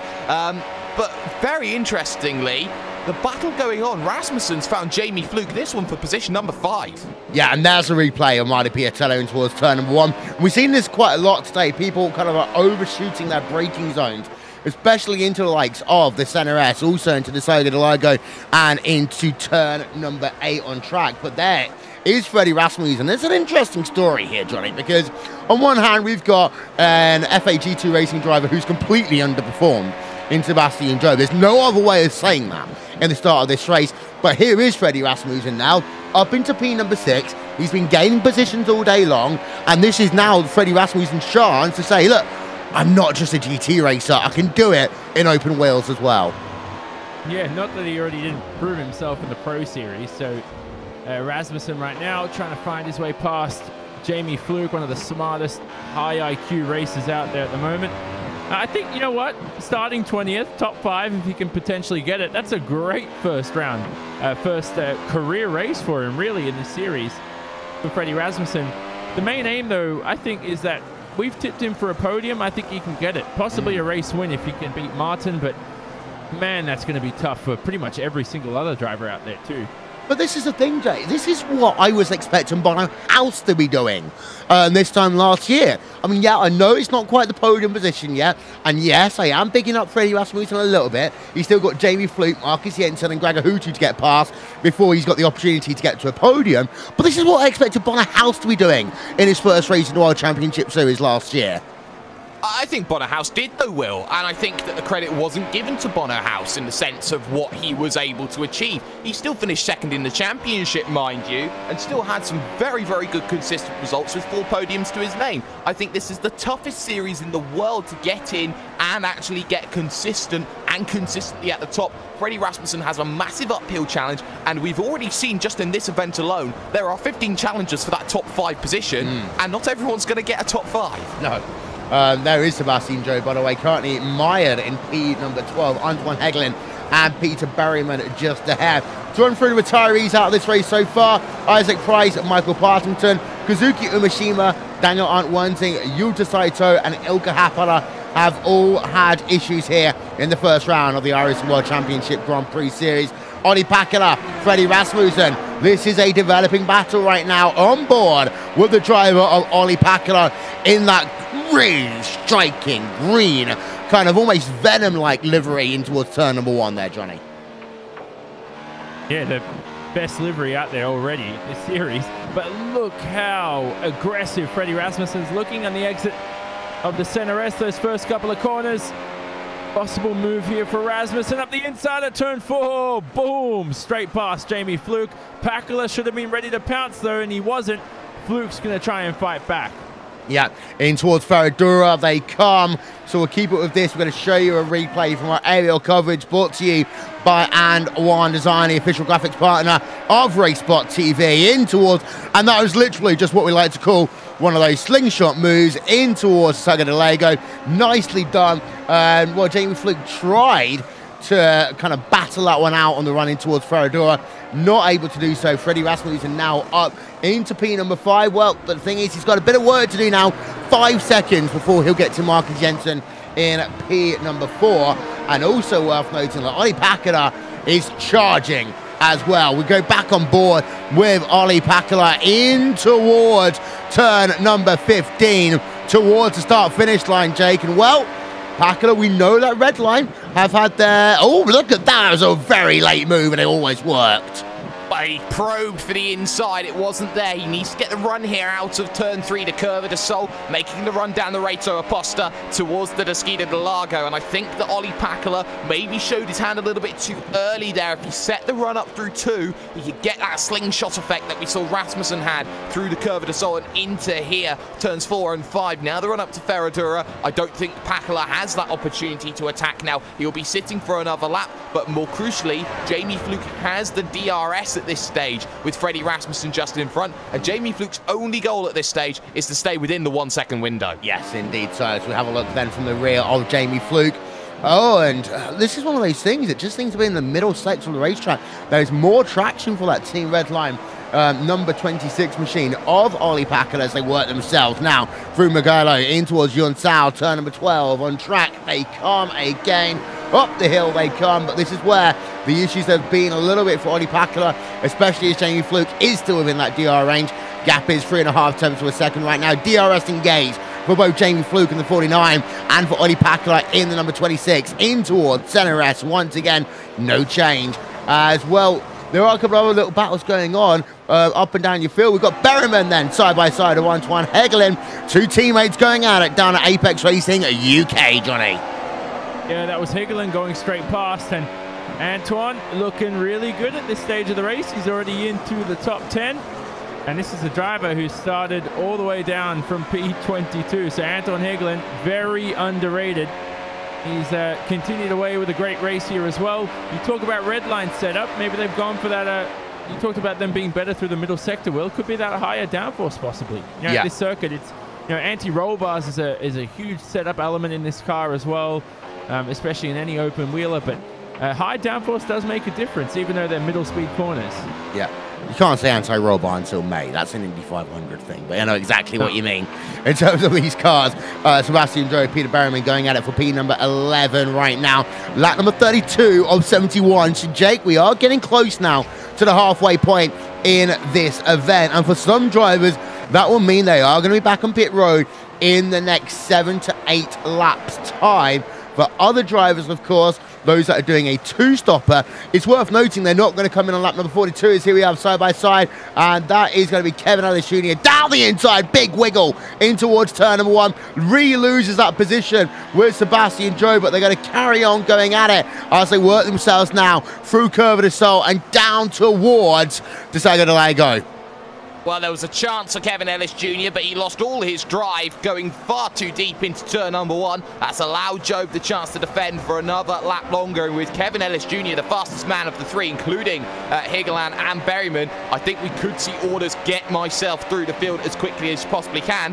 Keep an eye, though, for position number 2. Hello, says Gregor Hutu. Mitchell de Jong is just there in front of him. And now the sudden realization is the buffer could be Mitchell de Jong. You need to go now on full defensive mode. Yeah, and that's not the sort of thing that Mitchell de Jong would want to be hearing for the Koanda Sim Sports camp. But the gap is 6 tenths to a second. Dirty air effect here, Johnny, will come into play. And we saw how hard it was earlier on for Gregor Hutu to make a pass over the driver of Kevin Ellis Jr. Back when that was the battle going on for what was MP4 on track. So, although it's a bit of a worry going on right now for Mitchell de Jong and Koanda, it's not a full amount of worry. And Koanda would have said to Mitchell de Jong, look, he's not got the straight line speed. Yep, as you say that, Berryman comes into the pit lane, possibly on that 3-stop strategy. Kevin Ellis Jr. also makes his way past Sebastian Job to their will, but yep, you make a good point on that. And I have to say as well, you might want to compensate for that dirty air loss, maybe you want to dial in a degree or 2 extra on that front wing, but then that really compromises your balance. And you want to be comfortable in this car as a driver. You're not searching for lap time or trying to compensate for dirty air. You just want to be comfortable through every single corner, the left and right handers, the sweeping corners, the off-cambered ones. You want to be smooth through them all. Peter Berryman, though, out of the pit lane, and he finds himself all the way down in P22. Very early stop. It looks like he switched onto the 3-stop. Yeah, bit of a counter steer there for Ollie Pakula. We go back on board of him in that ongoing battle with Jamie Fluke. Now, Fluke is still in DRS range of the driver Freddie Rasmussen and Ollie Pakula. You see he closes right up. He's trying another late lunge, looking down to the inside. There's nothing there for him to give. I think that this is now just a waiting game. And, well, Jamie Fluke, basically, the second he loses DRS, Jake, he's going to lose that position to Ollie Pakula. But Pakula's got to be careful here, Will, because that's about the 5th time today I've seen him lock up the brakes into a corner. I think there's something maybe in the brake bias for Ollie Pakula that just isn't really going to be helping him. And the more that he starts wearing those tyres out, the more he starts trying to attack. He's now going to start falling into the clutches of Mac Backham, who's closed back up again, wanting to make the move for position number 7. And Mac Backham, as we know, wants to put the cats amongst the pigeons, because if anybody goes alternative here, Mac Backham's got to be the one who looks to respond to that in terms of the Koanda effect. Yeah, and you can see Mac Backham is there in that train in P number 8 right now. You can get social with us, by the way. Join us on Facebook /RaceSpotTV and at RaceSpotTV on Twitter as well. Never miss a moment from the iRacing World Championship Grand Prix Series. We'll have highlights for you on Twitter as we got a car on towards pit road, and that is the driver of Jamie Fluke. So that's going to be very interesting in terms of that mid-pack battle. That is free-stop territory that's going on right now, Johnny. And well, for Jamie Fluke, I think he's just undone a lot of his race. Unless he ends up in clean air, maybe Apex have found himself a gap where he can come in and run in a bit of clean air. And this is going to be fascinating as he comes out of pit road. Yeah, so we'll see where he feeds out, which is very important as well. And Michael Dinkel goes past Pascalis Georgis. In the meantime, that's a battle for P14 out on the racetrack. But Fluke right now should be ahead of Moritz Lochner. Out and away easy for Jamie Fluke in P15. He's right behind that battle of Dinkel and Georgis. Now, what's interesting here, Will, is because Marcus Jensen only recently left Apex to go to his new team, is he possibly on the 3-stop? Are the Coanda cars on a 2-stop strategy? Who knows as this track rubbers up right now. It makes the tyre degradation a little less worse. Yeah, and Michael Dinkel, by the way, through and past this Georgis. Talk about that one. Let's have a look at the front of your field. There is Martin Kroenke. Gap 3.1 seconds between himself and Mitchell de Jong. Back from Mitchell de Jong to Gregor Hutu. It is still a solid and stable, strong and stable 8 tenths of a second, almost 9 tenths of a second between Mitchell de Jong and Gregor Hutu. Worth noting here, Jake, as well, that for these drivers, the reason why I'm saying that they're not going to come in necessarily at lap number 42, because this track rubber's in, it'll do one of two things. It either gives you more grip or it makes the track more slippery offline. So this is why I think it'll be more kind of lap 46, 47 that we're likely to see a lot of these drivers on a 2-stoppers come in. Also means that if their lap times don't fall off as dramatically, they'll have fresher tyres for the end of the race. Let's not forget they're lighter on fuel, and that makes you easier on the tyres. So I think naturally you're going to see that go a little bit further, as Ollie Packler is in a fantastic scrap right now with Mac Backham. And suddenly, here's Mr. I can make positions as and when I choose to declare it, Marty Piatella just behind, thinking, well, if you're going to have this scrap, I'm going to decide I want 2 more positions. So you look at Mac Backham, unable to really make that move, needs a good run from Jun Sao once again, and he gets a decent run, not brilliant, but Ollie Packler are able to put that power down. But I think you're going to see here the difference in downforce levels, as Mac Backham will definitely try to close that gap back more. Yeah, as we have a look down in towards turn number 1 again. Mac Backham, congratulations, we're halfway through the motor race right now. Mac Backham right in the rear of Ollie Packler as they work themselves through the center S, through the curve of the star, now onto the retro pista once again. And it does look as though that Backham, well, he looked slow there through the curve of the soul, but then he gained right at the last moment as they come in towards turn number 4, Johnny. Yeah, very interesting section of the racetrack, this one. Going through Ferradura, it's blind up here. You just clutch at straws, really. You're like, oh, where am I going to end up? Whoa, Packler almost lost it. And kept it together, though, heading towards this middle part of the lap here through turn 9. Lots of camber through turn number 9. It's a very fun corner. Boom! Up the inside goes Backham. Contact is made between the two. Yeah, and there's Ollie Packler. He's off. And he loses a couple of positions, but it's not a big crash. I want to know. We'll just keep an eye out. We'll be able to see on the running to Yun Sao if there is any damage there to Ollie Packler's car that's going to affect the balance of that hand. Well, he is counter-steering a lot there. It was a side-on contact. Let's have a second look at that one as middle part of the racetrack. That was down at Bico de Pato, turn number 10. And it was a late lunge, and I just don't think Ollie Packler is ready for it there, Jake.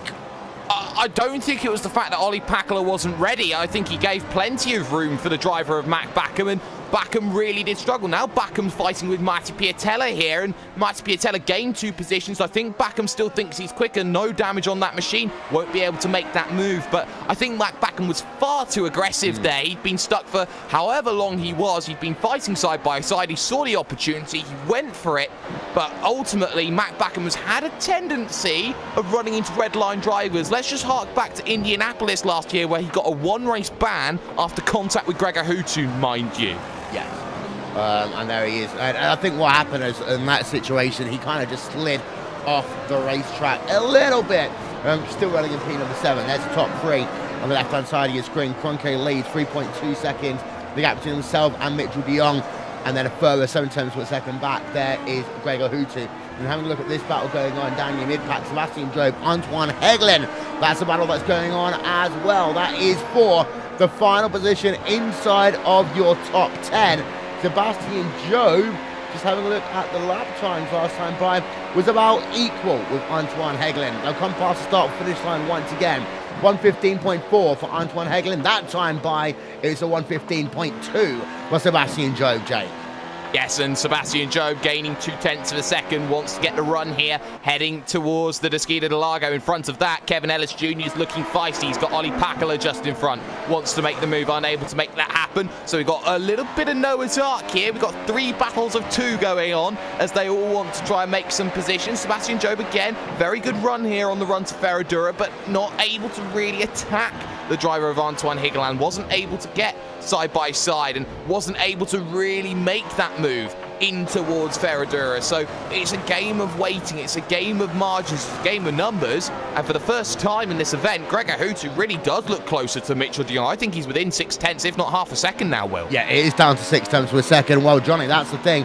Catching one thing, passing another, of course, for Gregor Hutu. But you might think about here, undercut. Is it worth bringing in Hutu 1 lap earlier to get the undercut and to basically then try and force Koanda Simsport's hands? Because 6 tenths per second, I mean, I know these drivers are absolutely professionals, but having a look, like last time they came on towards pit road, it was a 20.4 pit entry to pit exit for Gregor Hutu. Compare that to a 19.7 for Mitchell de Jong. Yeah, so as Alex Simpson spins in the background, we're hearing word. Look, I think to do right now 30 laps to the end of this race on 1 set of tires is insane. You're talking, that's like almost one stop in this race, basically. So right now, Hutu undercutting at this stage, it's a bit too early. You have to wait at least, if they're on that 2-stop, at least to the lap 45 range is the absolute earliest you can come in. I think they're going to go a lot longer than that, but man, at the moment, you're talking 3 of the world's best sim races. Right now, I'd rank this top 3 as your top 3 talent right now on this 40-car grid. You're talking about them fighting tooth and nail right now, 4.2 seconds separating the 3 of them. I don't think this race is over for Martin Kroenke either. He's going to look out for Hutu's strategy, like you say. Yeah, 3.6 seconds between P number 1, P number 2, and 7 tenths per second between P number 2 and P number 3. In terms of Freddie Rasmussen, I want to touch on this one a little bit here, Johnny, as well, because he has gained about a second over Marcus Jensen over the last 7-8 laps. Yeah, so maybe the tires are starting to come to him. He's starting to find some rhythm. And you spoke about it earlier on in the race, Will. Sometimes a setup as a driver, if he likes that low fuel setup, which these FA Racing G2 cars could be more preferred to on lighter fuel, maybe that's why he's a little bit quicker at this stage of the race. You know, when you're in testing as a driver, I like to always set like a mid-tank and then make all my setup adjustments with a mid-level tank. And so then you're favoring both the race and qualifying. But maybe FA Racing G2 likes that lighter fuel load. And that's the thing now, Jake. We are into the second half of the motor race. So that means that if we're to put it in terms of equal proportion, there'll be about 45 kilos worth of fuel left in the tank, and that will change a lot. Let's not forget, in terms of an actual racer would weigh about the same as, well, less even than the amount of fuel in the tank. So it's almost like taking a second passenger out the car over the course of the event, and that changes the setup on these things completely, especially when you consider these things only weigh 650 kilos. Yeah, it certainly does, and the way that you go and the way you attack is 2 different things. As Jamie Fluke on the alternative strategy goes to the outside of David Williams into turn number 1. Just about gets the move done there. No real harm or foul, but David Williams could try and get the attack back through this next left-hand. A little wiggle there from Jamie Fluke as he looks to get himself back going. And look at this. David Williams will look to try and make that attack, but he's not close enough on the older tyres, and that's going to really hamper him in terms of what he needs to do. But you are right, Will, in the sense that when you have that fuel, when you are losing fuel, that car becomes lighter. When you take an extra passenger basically out of that machine, you're able to usurp more out of it. Sometimes the start of the race is like driving a boat. Now you're driving a little bit of a speedboat and you've got a nice motor on the back. Yeah, 21 laps now into a stint. So this is a point where they pitted Martin Kroenke, Mitchell de Jong, that last time by Greg Hutu, of course, came in 1 lap earlier. So this is what I predicted, that they are eking out this second stint a little bit more. As I say that, Marcus Jensen on towards pit road for stop number 2. So Marcus Jensen, the first to blink this second time around in terms of your main runners inside your top 5, Johnny. Yep, so hopefully he doesn't miss his pit stop this time around. He was very cautious, though. Had to make a second little adjustment there. Quick pit stop, though, for Marcus Jensen. I think my timing screen's starting to screw up a little bit because it's showing the pit stop as 0.9 of a second. I don't think that's true, but it was very quick. 4.8. Overall time, 20.3. Put that into comparison, that was faster than what Greg Hutu did on his first pit stop. And now more and more I think about it, actually, Johnny. Hutu's first pit stop was very slow in terms of big scale. It's 20.4, and that's not what we expect from a 5-time champion. Yeah, I'm not sure what went wrong there, whether he missed his marks, because that's very important as well, and that can take time off your pit stop as a driver. But remember, he lost the position to Marcus Jensen. That we thought he had it because Jensen made the mistake, but then Marcus fought back, the young Dane. Right now, though, hopefully Gregor doesn't make that mistake if he's aiming to undercut Mitchell de Jong. De Jong's in the pit lane. Yep, so de Jong is in. So I talked at the start of this broadcast, Jake, about sometimes if you're commander, you're going to have to use one driver to cover off the other, and that's exactly what they've done. They brought in de Jong a lap earlier here to cover off anything that Gregor Hutu might have done. Yeah, we also see Martin Piatella down the lane as Ollie Pakala has already made his stop. So we are seeing vehicles in, and Mitchell de Jong had to make that stop. He'll be in, he'll be out, and he'll be behind Mac Backham. So he will have a very nice little bit of help then as he's ahead of Kevin Ellis Jr., Antoine Higeland, and Sebastian Joe. So effectively clean air. Mitchell de Jong will be very happy with exactly where he has come out. Martin Piatella, on the other hand, very long stop. He's a mile behind Peter Berryman now. He is, but his lane-to-lane time was exactly the same, actually, 19.7. So it all kind of ended up being around the same, but he's just ended up falling off the background a little bit. Let's turn our attention, though, back to your 2 leaders right now. Martin Kroenke, what is he going to do? Is he in a battle with his own teammate here that we're not too sure about? And is he going to come onto pit road? Yes, he is. Now, what does Gregor Hutu do? He comes in as well. So, Hutu on pit road, Kroenke on pit road. They both come in around the same time. Pivotal part of this motor race. Get into your box and keep it clean if you're Kroenke. And for Gregor Hutu, nicely in then for Martin Kroenke. Nicely in for Gregor Hutu. Out comes Kroenke. And it looks as though it's going to be status quo all the same. But we want to keep an eye out, though, on Mitchell de Jong versus Gregor Hutu. Hutu's coming out, and he is still behind Mitchell de Jong. And actually, he lost a little bit there as well. Almost on the grass there, Jake. Almost on the grass. He has to be careful about that. But look at the time that Mitchell de Jong has saved on his stop. He's half the gap between himself and Martin Kroenke. He's brought himself back into this race. This one's not done, Will. Not by any stretch of the imagination. Mitchell de Jong's fighting for a title. He's no Rubens Barrichello. No, he's not. He's Coanda 1, Coanda 2, Coanda 3 right now. Oh, the ball, the Coanda train we go. Although, of course, Matt Backham is still on board pit road, so let's end that hype very quickly there, Johnny. Yeah, I know. We can't get too excited. Greg is about to spoil the party for VRS Coanda SimSport. What's interesting to note, though, is last season, pitting 1 lap earlier than another driver wasn't that big of a deal. But right now, de Jong is going to be slower every single lap the rest of this race compared to Kroenke and Hutu, as now Mac Backham files his way into the pit lane. So de Jong right now, he's already lost 2 tenths, 3 tenths almost as well in about 3/4 of a lap.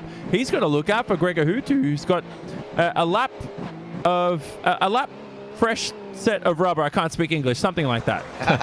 Michael Dinkel's also on pit road, by the way. Let's have a look on board with Michael Dinkel in the JCL Apex Racing UK machine as he comes in. Going to make that service. He's going to come out and away in 3.9 seconds. We've also had David Williams coming out of pit road as it stands. So let's then run you through your top 8 as it sounds in the iRacing World Championship Grand Prix Series. Round number 1. Martin Kroenke leads by 1.5 seconds exactly over Mitchell de Jong. Gregor Hutu is now a further 1.7 seconds back from de Jong. So that gap has opened up between P2 and P3. Jamie Fluke continues to run in 4th place. He is, however, on the alternate three-stop strategy. The same applies to Peter Berryman, to Apex Racing, taking a little bit of a different angle compared to some others. We've got ourselves Fluke in 4th, Marcus Jensen in 5th, Peter Berryman in 6th place, Martin Piatella in 7th, Frederick Rasmussen in 8th, Matt Backerman in 9th, running out your top 10 is Ollie Packard. We are stepping aside for a few moments here, ladies and gentlemen, on RaceSpotTV and on iRacing Live. Take your RaceSpotTV side by side. We'll be back in just 1 moment's time.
Of the Indianapolis Motor Speedway, will it be Tim Hogan? It's going to be Christopher DeMerit at the line.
We are on the road to the 9th annual iRacing Indianapolis 500, and all season long here on RaceSpotTV, Friday Night Prime Time is proud to welcome the Verizon IndyCar Series to your homes. Catch it every Friday at 8 p.m. GMT as we are on the road to the month of May, and of course the greatest weekend in all of racing. Back here, of course, in the iRacing World Championship Grand Prix Series, Martin Kroenke continues to lead. Traffic coming into play. Now, let's talk about traffic a little bit. As he actually locks up there, does Martin Kroenke. His last pit stop time was 4.3 seconds. That's a big lock-up for him into the Center S. Rules have changed, of course, this year, Jay, in terms of the way lapped cars work. Yeah, that's very, very crucial. It's now the responsibility of the passing car to make an overtake, so they don't have to get out of the way, but you have to make sure that you get around, and Martin Kroenke almost showing how not to make that happen. That gap of 1.6 seconds, which he had extended over Mitchell de Jong, now comes down again. You can see Paul Ilbrink, very gentlemanly-like, the sole remaining Radicals Online machine. Very shocking to hear that. Now gets himself out of the way of not only de Jong, but Gregor Hutu as well, and Hutu all of a sudden looks like he could break through barriers at this stage as he's looking to try and get the DRS back with Mitchell de Jong. Yeah, and this traffic is going to be crucial, I think, to help them on that As don't forget, live timing and scoring is available at RaceSpotTV/timing. Keep up to date with all the strategies of what has been a fascinating race here today. We've got drivers on a free-slot strategy. I'm going to run through them for you. Jamie Fluke currently scored in P number 4. Peter Berriman currently scored in P number 8. Tommy Osgard currently scored in P number 14. And then we've got ourselves Ricardo Orozco, P number 19. Yao Vaz, P number 21. These are all drivers in that free-slot strategy, along with Alex Simpson as well. It's a very interesting one, because basically it's Apex Racing UK, Johnny, who's done the free-slot strategy, and it's been to various degrees of successes. We're not really going to know until the final lap of the race how successful it is, but we know Apex Racing UK traditionally are very fast in a straight line. Yep, they are. I want to talk about that in a second, because I'm looking at Freddie Rasmussen. It goes deep around the outside into turn 4. That could be move of the season. He's still alongside Marty Piatella here. They're going to go. Oh! Whoa! Huge contact. And he's going to just about avoid coming back on track. Freddie Rasmussen then, how much damage is there to that race car? We have been waiting for a big crash as Sebastian Job goes past. We've got ourselves Tommy Osgard. David Williams almost going to come past. That is Tommy Osgard going to go past. How much damage is there to Freddie Rasmussen's car? Let's get ourselves a second look at that. As it was, you were right. And we're going to rewind this from the absolute start of the lap. Here we are, side by side in the center S. Freddie Rasmussen, side by side through turn number 2. Side by side through the curve of the Sol. Falls back a little bit. We go on board of him now to show you what's going on. As on board, outside line, bold move there. That was almost like Ryan Hunter-Ray at Indy 500 when he was onto the grass. They stayed side by side then on the run down into Ferradura, and then unfortunate circumstances happen. It's a huge shame, absolute huge shame in terms of both those drivers' races, Jake, because, I mean, we've talked to and documented the successes, sorry, the difficulties that Sebastian Job's been having today. But now it's Freddie Rasmussen, he's going to come worse off.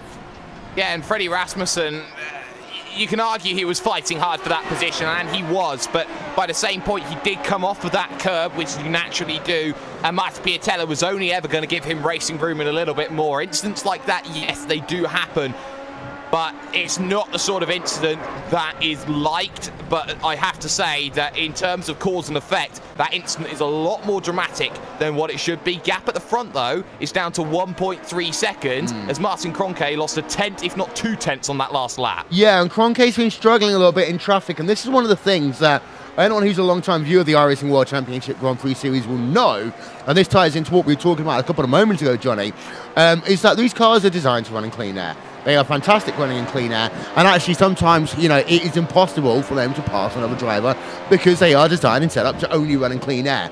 The new laps traffic rules that have existed from this season have basically meant that teams like Commander Sim Sports, like Team Redline, who's taken this setup approach over the years, they've now got to work for this lap traffic, and it's going to be a lot harder for them than in years previous. There were a few things that stressed me out when I drove. One of them was drivers who were faster than me. And the other one was dirty air. And there's a whole lot more on that list. But dirty air is just, it's abysmal. You turn into a corner, you look at your watch, and after a few hours, you're finally on the other end of the apex. So I'll tell you what, like, look, it is what it is. You got to deal with it. It's a skill to avoid dirty air, but there is a lot you can do with the setup as well to compensate for the dirty air effect. By the way, Will, I have to say, I did not come into round number 1 this season in 2018 expecting, with only 16 laps to go, out top 3 to be separated by less than 2 seconds. Yeah, it's been a fascinating first round of the iRacing World Championship Grand Prix Series. Don't forget, of course, you can check out the Sim Racing Observer, find out news, articles, recaps from this race. Will also, of course, be on the iRacing website. And, of course, check out the Simone Racing Report in terms of podcasts and interviews with drivers. I'm sure there's going to be a lot of breaking down of what has happened in what has been a really interesting first round of the championship day, because we haven't seen too much overtaking. so to say. We've had overtakes, of course, and there's been enough of it, but it's been a real good thinking race, and I love a good thinking race. It has been a thinking race. It's been a game strategy. How do I get to X position, Y position, as Gregor Houtu again closes down that gap, brings it to 0.4 of a second, may have an opportunity to battle into turn number 4 at the Interlagos. But it has been the race where you've had to play the strategy game. You've had to start thinking about, okay, how do I now attack the rest of this race? How do I go out there and make that move? How do I play my strategy card on an opening round, which has been fascinating, as Interlagos normally has, and there's only one wish I have for this Interlagos circuit in this iRacing Championship, Will. I wish it was the last round instead of the first. Yes. Yes. Is that clock? Is that clock?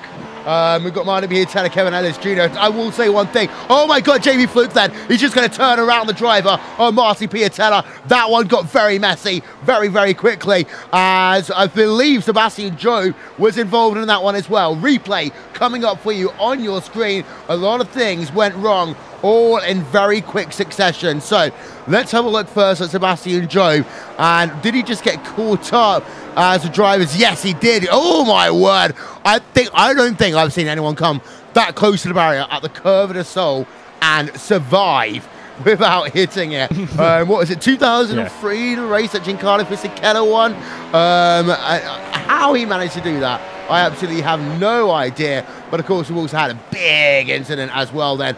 That was down around, which was that Marty Piatella? Marty Piatella, the number 96 machine involved in that one, Jake. And that all just went very weird, very, very quickly. Well, the gap was open. He was trying to take that alternative line, try and shut down the corner, and Jamie Fluke was left almost with nowhere to go on the inside, had his nose poked in, and, well, I don't think the spotter would have given the call there to Marty Piatella. The contact happened, spread eagle across the circuit he goes, and just like that, Sebastian Joe is a very lucky lad to still be in this race. And once again, another instant where there's not much in it between the two drivers, but very drastic was the consequences of a very small error. I just had to look at that replay again, Johnny, on board Sebastian Joe. And I mean, I seriously do mean it. I mean, what, I think it was 2003, the race that was in the pouring rain, and the entire field crashed down at the Curve of the Soul. That's the closest I've seen anyone get to that tyre barrier without hitting it. Yeah, that 03 race was memorable. Look, I'm not sure if Sebastian practiced that, but it looked smooth, and it looked like he'd done that before somewhere. But just the confidence. Houtu. We need to talk about Gregor Houtu right now, because he is within 0.2 of a second on Mitchell de Jong. This goes back to what you've been saying, Johnny, that every single lap from now on, Gregor Houtu has the ability to close down. He knows he's on fresher tyres, even though it's one lap. One lap does make a huge difference in the context of the race here today. And all of a sudden, Houtu is predator mode.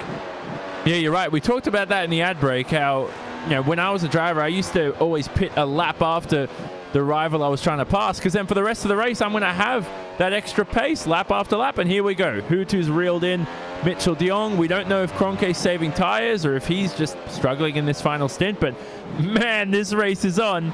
Let's go. This is 3 of the best drivers on this grid in your top 3 positions. You could not write a script, and I'm not trying to sound cliched. I hate saying this, but this is as perfect a script as it can get. Yeah, I completely agree. And of course, how fitting would it be there, Jake, if Gregor Houtu does even find a way past Mitchell de Jong, but cannot get it. Here he is down to the inside. Here comes Gregor Houtu. Oh my word, that was a close one there. Houtu, twitchy, turn number 1. I don't know the last time I've seen Gregor Houtu make a pass that bold, or an attempt at a pass that bold, but I tell you what, I'm going to give huge props to Gregor Houtu for that one, because it was bold, it was crazy, but that's a Gregor Houtu I want to see.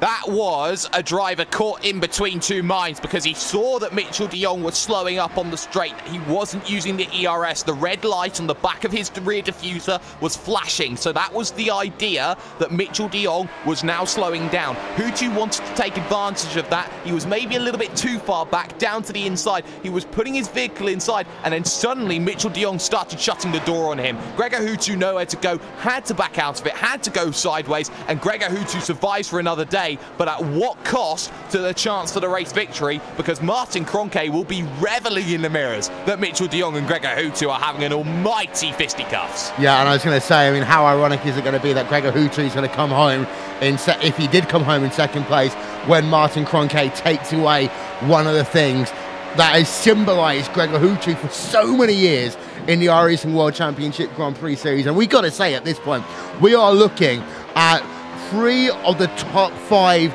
drivers to ever have raced in the iRacing World Championship Grand Prix Series over its 9-year existence. Martin Kroenke, Mitchell de Jong, Gregor Houtu. Gregor Houtu, of course, the driver that started it all. You know, the driver that dominated so often, so frequently. Mitchell de Jong, as we got, by the way, Ollie Packard and Antoine Hegelin, they're having themselves a battle as well going on right now. We go on board with Ollie Packard. You got yourself Mitchell de Jong. He's the new guy that's come through the last couple of years. And of course, Martin Kroenke. And Martin Kroenke, the driver whose development has really been an inspiration to any sim racer, to show that if you really do dream, you really do try hard, you can make it to the top of the game. I think if you're going to add 2 more drivers into that, you can add Jussi Nieminen and maybe Hugo Luizin, Ati Kirchhoff maybe as a 6th there, Johnny. Yep, I like that. I have no real arguments there. Mitchell de Jong, don't forget as well, real life, outside of the virtual world, he's in the Red Bull Global Rallycross Series, which is also available on iRacing 2, and a World Championship for that series will be coming in a few months' time. So hopefully we see Mitchell out there in the virtual world too, not just the real world. But yeah, great talent on offer. As Ollie Packard now still getting closer and closer to Anton Hegelin. Anton Hegelin, by the way, started 22nd, still having a great race, up in the P6 right now. I have to say one thing though, the Coanda SimSport culture, that's something that's so underrated. Look at how it's transformed Mac Backham. Maybe not today is the best example, but just into this consistent, great racecraft guy, today excluded, and he's become better. So here's Ollie Packard though, DRS engaged, and possibly a move up the inside. You think about it, typical Team Redline downforce levels there, Jake, is basically all I can say there.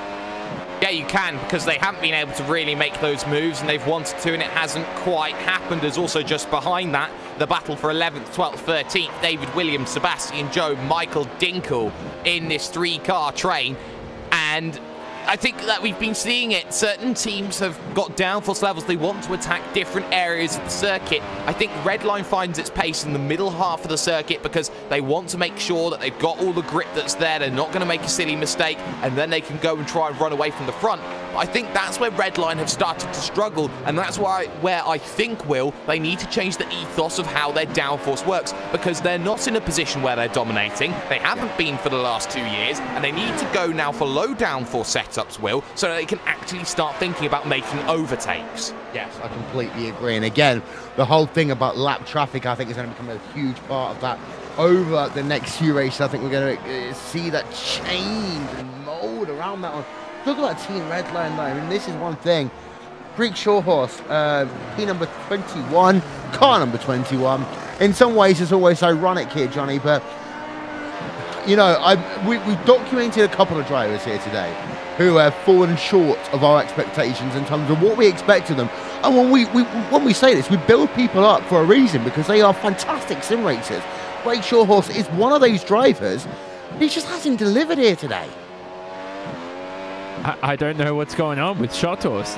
And this will be his worst finish of his career. Last year, his rookie season, had a couple of podiums to his name, was pretty impressive. I don't know what's going on. And look, I'm just going to say, shrug it off. It's one round. Maybe he hasn't practiced much. That's always the first answer you look for. Maybe this new update, because the updates to these tires and these cars, these drivers, the first initial updates have only had like 1 or 2 weeks for it.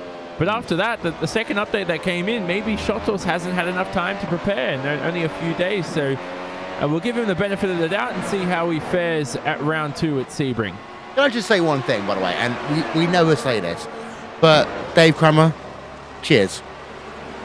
Just, I mean, I think this is what the most interesting first round of the World Championship Series we've had in 2 years. Of course, we had the new car, Jake, the last time around. Yeah. And of course, we've now got ourselves a situation where I think this has really made the series so interesting. And if you are a true race car fan, you don't worry about the fact that you've not got four wide action every single corner of a race. This is the racing I love so much.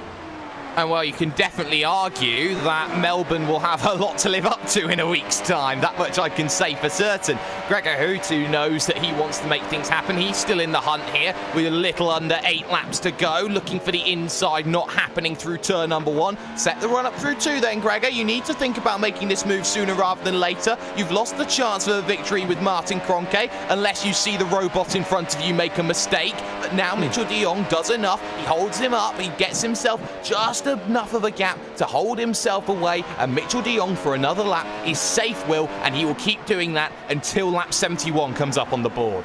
Yes, indeed, and we are closing down the laps here today. 8 to go in round number 1 of the iRacing World Championship Grand Prix Series. I was just thinking another thing in my head here, John. I mean, you and I, we've talked about this series for so many years, and well, I'm so glad there's no more white, red, and black cars apart from Radicals Online, and actually people's got dynamic. I mean, that's it. That Team Redline livery, I think, is the best I've ever seen. The Commander livery, I mean, they've made purple and orange something that works together. Yeah, I know. I think blue and orange is the one that I just never seem to get working well. But even the FA Racing G2 livery, some people aren't fans of it. I like it. I think it's great. Some teams have maintained their liveries from last season. We look at Apex Racing UK and Orion as well. Yeah. Yeah, all in all, great job by designers. Maybe it was designed by all the people that created the RaceSpotTV graphics. Well, we know the Commander SimSports one was, the Commander SimSports one definitely was. Worth noting as well, I mean, the Orion Racing livery here, Jake, I mean, I think it's one of those things that and the Radicals Online one, they're 2 liveries that I will never be able to get out of my head. You see it and you immediately associate with it. Now, the new livery, of course, from Redline, you know, it kind of tweak over what their classic design is. Commander's got itself.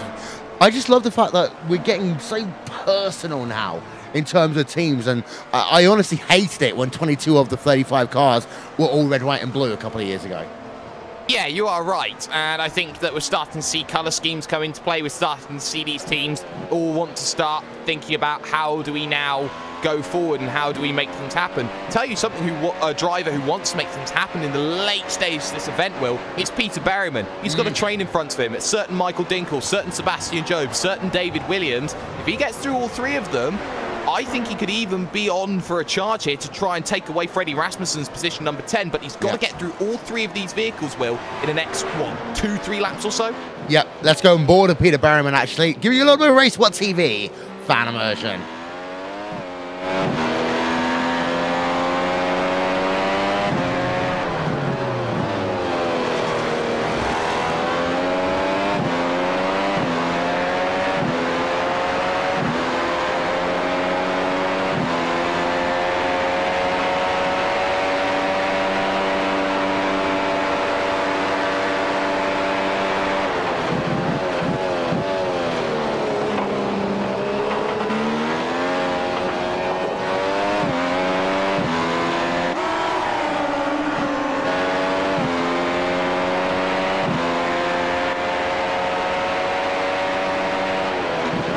Well, he's got 1. Only 2 more to go, Jake. Only 2 more to go, so he's just got to make sure that he makes those moves quicker. In front of that, though, battle for P4 suddenly ignited. Matt Backham's found Marcus Jensen. Hello. And I want to say one thing as well.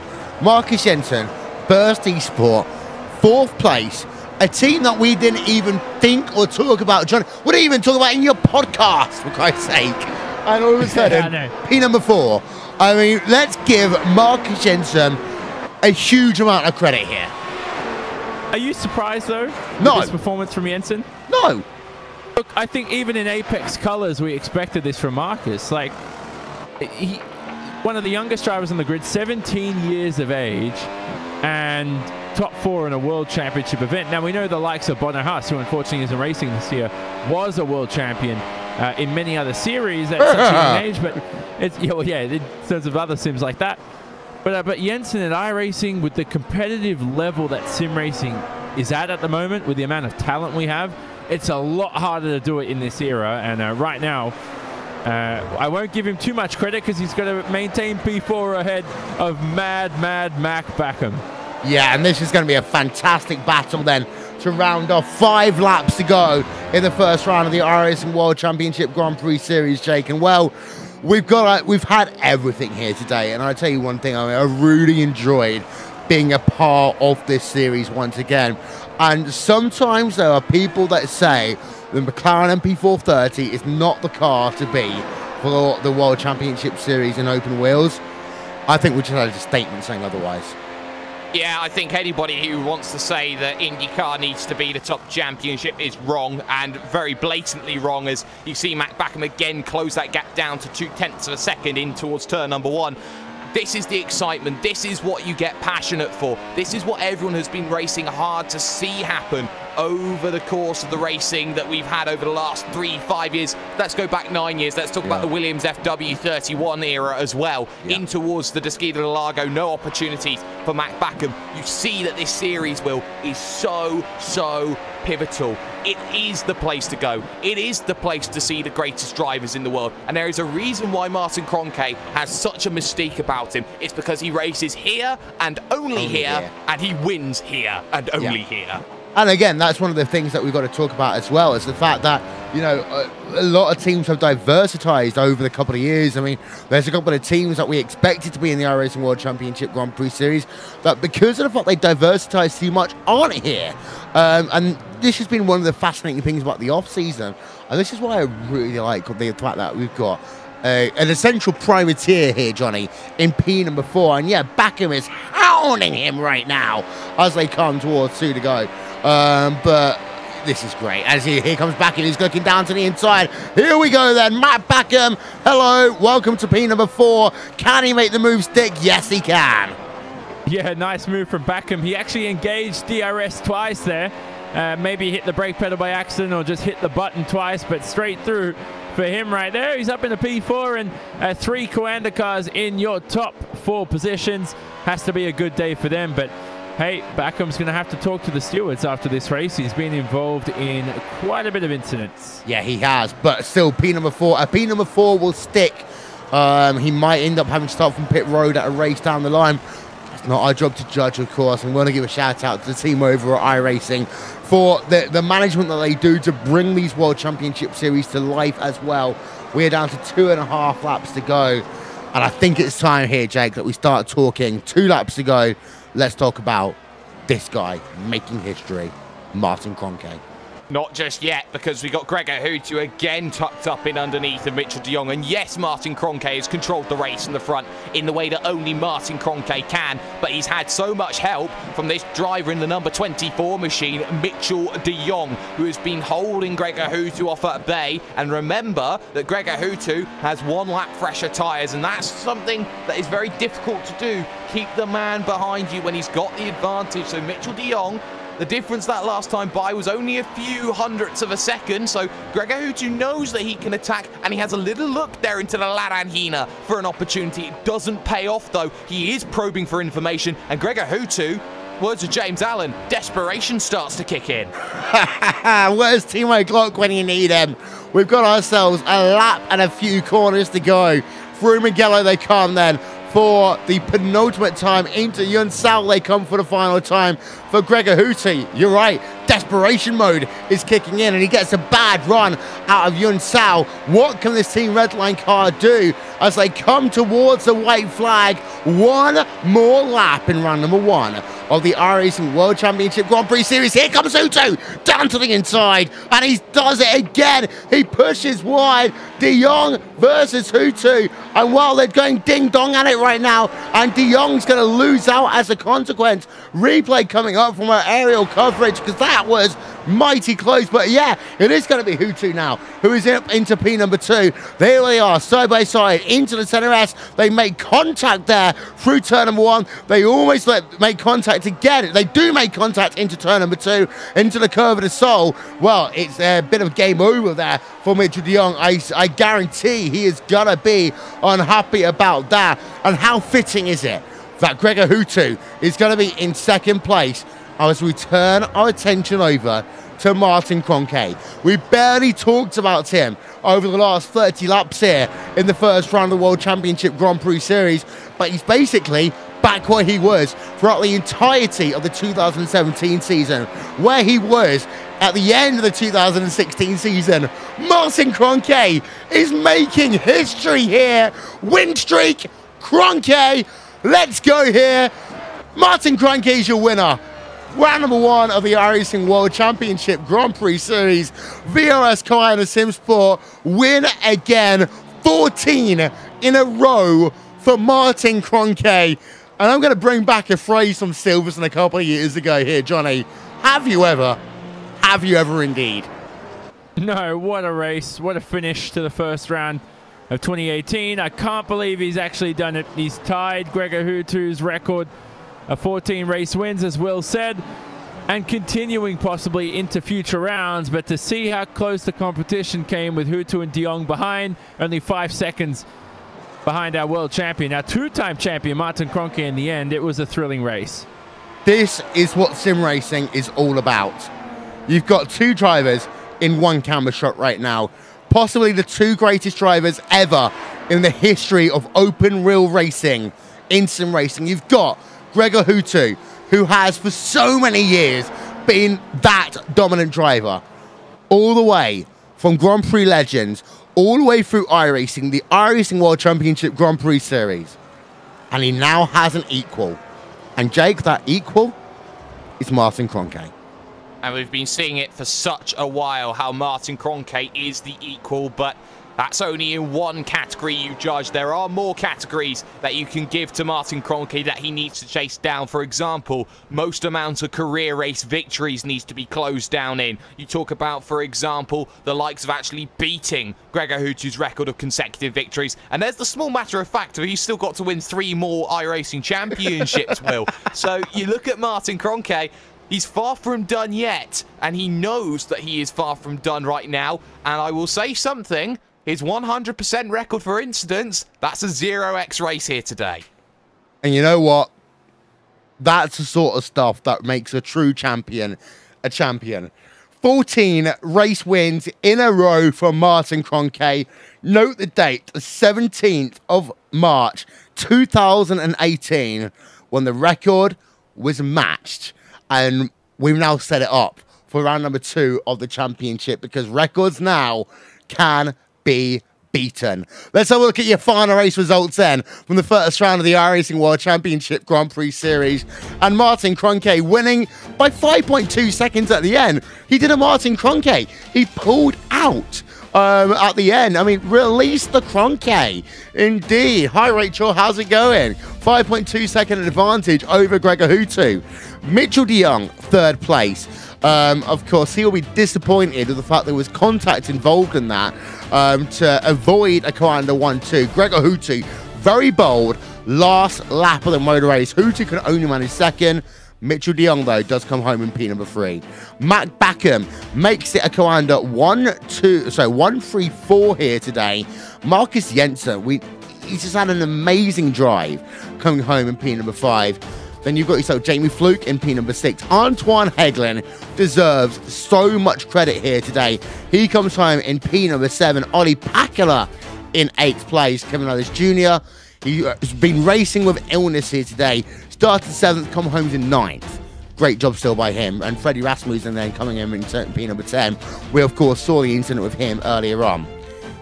We go back, and there are positions 11 through 20. You got Peter Berriman, David Williams, Michael Dinkel, Martin Piatella, and Tommy Oscar that rounds out your top 15. We're going to take a quick break. We'll be back with more after this.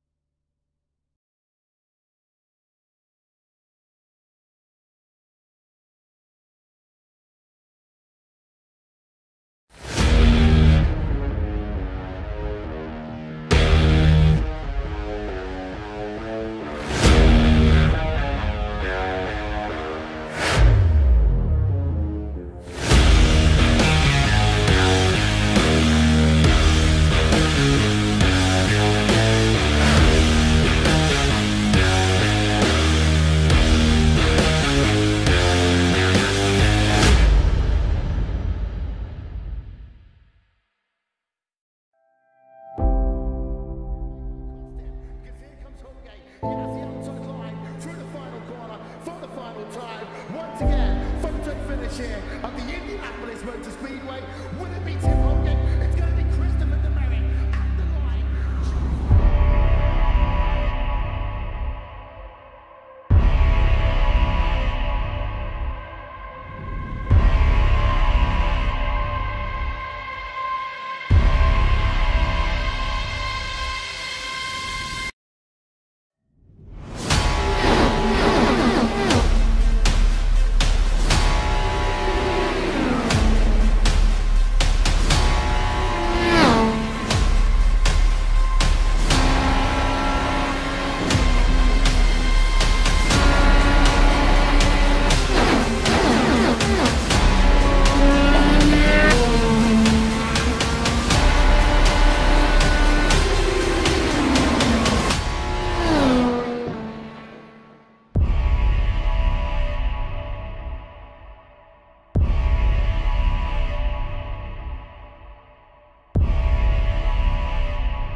Round number 1 of the iRacing World Championship Grand Prix Series, and well, we've matched it.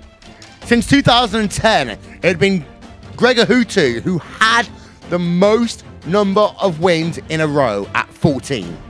Today, we've got 2 people from that club. Martin Cronkey, he gets himself into one of the most illustrious clubs in history. 14 race wins in a row. Martin Cronkey, congratulations. Oh, hello. Thank you very much. I mean, we're hyped right now. I mean, I think this is one of those things that you only get the chance to do so often as a broadcaster, to congratulate someone for winning 14 rounds of a top level, the top level open wheel series in the world. What's going through your head right now? Well, just being extremely happy. Honestly, not that much more, to be honest. The race itself, I mean, it's very different from 2017. You did the 2-stop strategy. There was the fact that you're kind of running out front. The benefit to you there, that it didn't hurt the tyre life so much, and how different has the racing been to this time last year? Well, it is quite different. You have to take care of the tires a lot more since they just wear down a lot, and it seems like as soon as you slide a little bit and overheat them or do any other non-ideal thing, they punish you the next 3-4 corners for that. So being in clean air is extremely helpful, because at the end of the day, if you're in dirty air, you will most likely do quite a bit of front downforce, not as much rear downforce, and your front tires will be quite bad after a couple laps. So that was definitely a good thing. I guess if I wasn't running in clean air, maybe a 3-stop would have been an option, but yeah. Well, first win of the season in the books. Of course, 2018, you've now matched the record. I mean, we were talking about this at the start of the broadcast, that one of the biggest aims for you for this year is to have the 0 ink races. Which is more important to you, the 0 ink races or 15 in a row? Well, a win is always worth more than having a 0 incident race, so going for the win still. Yep. So next time out, can you make it 15 in a row? Can you get the record? Well, ask me in 2 weeks. I don't know. We'll see. You've never given anything away to us, Martin. Of course, give some shout-outs to Sim Sports and the guys that make it happen for you. Yeah, well, first of all, I want to thank all my teammates, especially the spotters that have been doing an amazing job today. Then also a huge thanks to our sponsors, first of all to Virtual Racing School, to Hoisingveld, to N1 Design, SimQuip, to Joel Real Timing, and also a good thank you to you guys for providing a good broadcast. Well, thank you very much. And Martin Kroenke coming home with a race victory here today. And I want to talk about this a little bit, Johnny. As I say, as a broadcaster, as a commentator, it's not very often we get to talk about 14 in a row. We don't get to talk about records like this. October 2016 to now, no one has beaten Martin Kroenke. It's like Oscar in WWE. It's like anything else. I mean, this is one of those things that I'm just beaming for ear to ear. It's happened. Yeah, I know. I can't believe it either. I mean, I'm just trying to remember the last time a driver other than Kroenke or Hutu won a race. It was Joni Tormala, probably, if I recall correctly. Oh, it's that India. Yeah, it's Joni Tormala first race in the this car. Yeah. Oh, and not only that, but then he won at Road America 2016, and then I think that was the last time someone other than the two big champions ended up winning a race. Is that? Mitchell? I mean, Mitchell was 2015, I think, his last win. I might be slapped across the face. I'm wrong with that, but that is incredible, and it goes to show that it's just like the sheer dominance, the sheer focus that these guys have. And I think that's what sets these guys apart from everybody else, because when you study their telemetry and all that, it's something that's not really visual that you see in terms of how quick they are. It's just how they're able to string together lap after lap so consistently and so quick. It's just incredible. So, look, anyway, enough talking good about them. We're probably going to do that for the rest of the season with Kroenke now heading on to it and the 27 race win streak or whatever he could get up to. Yeah, we're gonna continue to talk about this and the streak. But first of all, we've got Jake Speyer. He stood by with Gregor Huti. Gregor, a very difficult race in some respects, but a fantastic recovery drive in some others. But I want to just give it to you first and foremost. What a fantastic scrap you had with Mitchell de Jong coming to the end. Yeah, was a really fun race. I think the different strategies and stuff really spiced up the race. So yeah, was kind of fun to race for a change instead of doing those long stints, one-stop races all the time. So yeah, definitely enjoyed it. Let's go back to the start of the event, because something very striking happened off the line. It's the fact that Red Line bogged down, and we also saw a bit of FA Racing G2 bogged down off the start as well. What do you have to explain for yourself in terms of the bad start today? Just have to do a better job at it, I guess. I was expecting to get a better start actually, so was a bit disappointed to lose a couple of spots again. So, and yeah, then got stuck in that famous DRS train again, so that kind of cost me the race, I guess. Well, this race is written in the books, but Sebring, you have a record that has been tied to you. You now have a record you need to defend with pretty much every single bone in your body, I would have thought. Sebring looked pretty good for you last season. Do you think that you can find yourself in a position to attack Sebring this season? I think it's Phillip Island next, but yeah, not sure. It's only 2 weeks between the races, so yeah, it's gonna be tricky to prepare and get everything out of the car. But at least on race pace, we looked pretty good here. So yeah, hoping to go one step higher on the podium in the next race. Well, that is no worries at all. It may be that I have completely forgotten about a race, and I wouldn't put it past me with my memory. But Gregor Hutu, before we let you go, any shout-outs or sponsors to give, of course, to your team at Team Redline? Yeah, thanks to my teammates, first of all. We did a pretty good preparation for this race, so hopefully we can keep it up for the remainder of the season, throughout the summer especially. I know that's going to be tough, but yeah, let's see. And as always, thanks to Fanatec, SimLab, and Feel as well. So yeah, thanks to all those guys. Living legend Gregor Hutu coming home in position number 2, and in some stages, Will, turning back the clock. Yeah, kudos to Gregor Hutu there, P number 2 here today. Run number 1 of the 2018 iRacing World Championship Grand Prix Series. And well, Johnny, I mean, again, on one hand, you've got yourself, Martin Kroenke. He's got 14 in a row. Hutu's got 14 in a row, and it's kind of really, in my eyes, iconic the fact that Hutu was still second place here today. Yeah, and he just earned it, didn't he, in the closing stages. He had a moment, I don't know if it was 5 or 10 laps earlier, where he had a possible move at De Jong at the center S as well, and it just went away from him. But then he earned it again on that last lap, and we'll talk to Mitchell in a second about that, but that was a thrilling move. And Jake, in terms of like the storyline for 2018, yes, it is still the Kroenke Hutu show, but at the same time, it's been fascinating here today, the fact that we've talked about 4, 5, 6 different drivers who had a stab at the podium here. We did, and I think this is pretty much what we'd call evidence, Will, that this series is getting stronger and stronger. And whilst, yes, the same names are at the front and are winning at the front, the difference is, though, those gaps are coming in and they are getting a lot closer. So it's becoming more of a challenge for drivers like Martin Kroenke and Gregor Hutu to continue on this run because of the fact that you've got Mitchell de Jong, you've got Marcus Jensen, you've got Mac Backham, Kevin Ellis Jr., very, very crucially here today, who can all go out there and challenge at any given point in time. And let's not forget all the other 10, 15 drivers who out through the season have a legitimate shot of winning. I'll say that the top 20 were split by about half of a second in qualifying. That shows you how difficult this series is. Yeah, it's been a fascinating first round of the championship. I want to talk about Kevin Ellis Jr. actually a little bit more in a couple of moments. We haven't actually got the chance to interview him. We have, however, got the chance to interview third place driver. That is Mitchell de Jong, and he is stood by with Jonathan Simon. Thanks, Will. Here with one of the youngest, most promising prospects in the iRacing World Championship Grand Prix Series, and what Will Vincent tipped, one of the top 5 drivers of all time, Mitchell de Jong.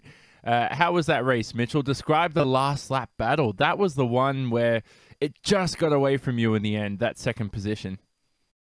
Oh, well, first, thanks for the kind words. It was an interesting race. It was quite a warm track that we had, so my goal kind of with all the stints was to really take care of the tires and make sure I could get to the end without being surprised by any sudden tire cliffs. And I think I lost a bit much kind of at the beginning of all the stints, just kind of doing that. Maybe it wasn't quite worth it as much as I was trying to manage, but at least we didn't have any sudden surprises or have any issues at the end of it. After that, just tried to nail all my stops correctly and min-max as much as I can around the track. And towards the end, everything was looking good. After I noticed that Gregor was getting quite close, I started really trying to basically build up my ERS for an attack, and it came kind of when I expected it, but it was pretty far back, so just didn't expect a move to happen. And it was a bit of a difficult one for sure. Was really close to going wrong for both of us, so but still on the podium, I can't complain so much. No, you can't. It's a good result in the end. What I'm fascinated is with, 43-degree track temps. Everyone was saying, oh, this is going to be a 4-stop race, and it's going to be, not saying it was going to be any more than that, but I felt that the track rubbering in with 40 drivers out there, well, just under 40. Did that help the tire degradation a little bit? Did that help you guys manage the tires out there on the racetrack with so many cars out there at once? Yeah, I guess so. Certainly that does make a big difference. I don't really know to the extent that it helped. I actually wasn't paying too much attention to my times while I was driving, just trying to feel and wait for a big cliff to come with the tires, and fortunately it was pretty linear with how they were falling off. So yeah, it's definitely interesting. It's something that I think we need to go back, take a look at, and revise things for next race. Obviously you can't beat actual race time for testing things, so yeah, it'll be interesting for the following rounds. And the new ERS changes, did they affect you at all too much? I actually quite like it. It lets you make kind of just minor adjustments with, you just drive and just make adjustments based on kind of what other cars around you are doing. So yeah, just lets you focus on driving. You don't have to press buttons or do anything like that anymore. So for me, I quite like that a lot. It's easier just to jump in and drive, which is what I love doing. So I think it's good. And bonus question, I don't normally do this, but bonus question. Surely you had some fun out there, regardless of that last lap pass. Oh, absolutely. I mean, when you're not too far away from Martin and you're still fighting for a podium in this competitive of a series, that's always a good day. There you go, Will. Mitchell de Jong, who you actually tipped, Will. I'm going to hang you out to dry here in a good way. Top 5 driver of all time in this series. I think over the last couple of years, he's overtaken Atsi Kirchhoff. Yeah, that's it. When was the last time Atsi raced? What was that? 2015, I think. Not even. Yeah, I mean, I've got to give credit to Atsi Kirchhoff as well. I mean, he has been one of the greatest drivers in the history of the iRacing World Championship Grand Prix Series. And I say, I'm going to be blatantly honest about it. Gregor Hutu, Martin Kroenke, you put them at the very top of the ladder. Then you've got yourself Atsi Kirchhoff, Mitchell de Jong, Yusin Iman, Hugo Ruiz. Sorry, Ben Cornette. I love you to pieces, but you don't make the list. I don't even make. Would he? What's that phrase again? I tell you what, he's better than that. I tell you one thing, Ben Cornette is better than that. I refuse to use that phraseology to describe him. But yeah, thanks, Mitchell. Great talking to you. Actually, great seeing you over in California last year. Yeah, absolutely. It was great to meet you, and hopefully we can do it again sometime. Definitely. Caught to catch up with Mitchell de Jong in a nice long endurance kart race in Fontana a couple of months ago. And well, and Jake, this is one of the things we're going to be writing about in 2018, of course, the people that make it to the top of the mountain. And it's really interesting to note, for example, that, you talk about the likes of Hugo Ruiz, and he knew when it was his time to stop. And I'm wondering, that whole thing, did Bono House just realize it was just the World Championship Series was not for him at all, 2018. I know he's had issues with his McLaren. Bono House, we could have been talking about him in 5 years as being one of those drivers. I've got the likes of Sebastian Job in my list. I've got the likes of Freddie Rasmussen in my list. I've got the likes of Rogers in my list, for example, people who I think that over the next 5 years are going to be the best sim racers on open wheel racing in the world. I think with Bono House, and I had an opportunity to talk with him just a few days before the start of the season, and Bono House did not want to attack this MP4-30 if he didn't have 100% confidence that could do so. And I'm not sure that Bono House did. So he's decided to step back for this season. He has no effort in VRS GT, and he has said very explicitly to me, my goal for this season is to attack the hybrids, the LMP1s. He wants to attack the Audi and Porsche. I think that we're going to see Redline now on the World Tour events really look to try and make a presence. And I think that for Bono House's initiative, I think he wants to go out there and win World Tour events. I think that his biggest challenge for this year, and what I think the challenge will be for Redline this year, can they go out there and win the Le Mans 24 hours? Yeah, I'll tell you what, it's going to be fascinating because I'm sure there's a couple of people over at Koana Sim Sports, at INX Racing, at FAG2 Racing, at Apex Racing, and Radicals Online who are all trying to say exactly the same thing. I want to give a shout out, of course, to Radicals Online, where I had the opportunity. They had a miserable day here today, of course, but they did win the iRacing 12 Hours of Sebring a week ago. So I know that things didn't go the way to plan, so to say, but we've got to give credit where credit's due. Congratulations to Radicals Online for that one. We've got Matt Backham here, coming home in P number 4 here today. And Mac, well, you've had an interesting race, haven't you? Yeah, interesting is an understatement, I think. It was really tense. Yeah, all the way through pretty much up until lap 70. Yeah, lots of things happening around me. In retrospect, in hindsight, are you worried about any potential repercussions for anything that's happened on track today? Not really. I mean, what happened, what happened. Not really anything I can do about it anymore. I sent Ollie a message, but I don't know. We didn't really get a contact. I haven't looked back at it that much, but yeah, I have to look back at it later. And let's just talk about the race itself here today. It seemed to be, especially where you were running, is that as the tyres wore down, people were starting to just outbrake and almost unintentionally run into the back of other drivers. How hard was it for time management here today, and how hard is it running in close proximity to others? Yeah, well, it was super difficult. Especially in the dirty air, you don't really notice it that much because you get a bit of understeer, and then once you get past someone and you have clean air, the car starts snapping a little bit. So that was, I think, the most difficult part of the race. But in the last stint, the car felt really good. I never had any issues. I think that was just down to the track being so rubbered in. Yeah, and in terms of moving on, lessons learned, of course, the tyres, I say, have been a big thing here today. What can you take away from Interlagos that you put into the next round of the championship at Phillip Island? Well, I'm just really glad I finished P4. I really would have liked to be in the podium, but I don't know if that was reasonable today, looking at how quick the top 3 was. But yeah, and I definitely need to do something about my qualifying pace. I think that's definitely what hurt me the most, starting in P9. So that's what I have to improve. Matt Backham, he came home today in P number 4, and well, this is the Matt Backham.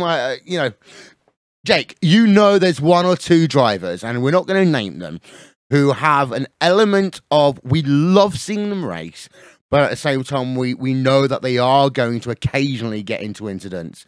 You know who I'm thinking about? We're not going to say it on air. Mac, he's one of those drivers. We love what he does in the World Championship Series. And just sometimes, you know, I think he gets a bad rep in terms of kind of like the 50-50 incidents that we normally put to one side and everyone goes back to the Matt Backham of 2012, 2013. Yes, and I think it's very reminiscent of another Dutchman who we may or may not be able to name. But I think that with Mac, he's had 3 very high-profile incidents over the last 5 races or so. You talk about the incident he's had at Indianapolis, you talk about the incident he had at Suzuka, and you talk about the incident that he's had, and you think about the incident that he's had today here at Interlagos.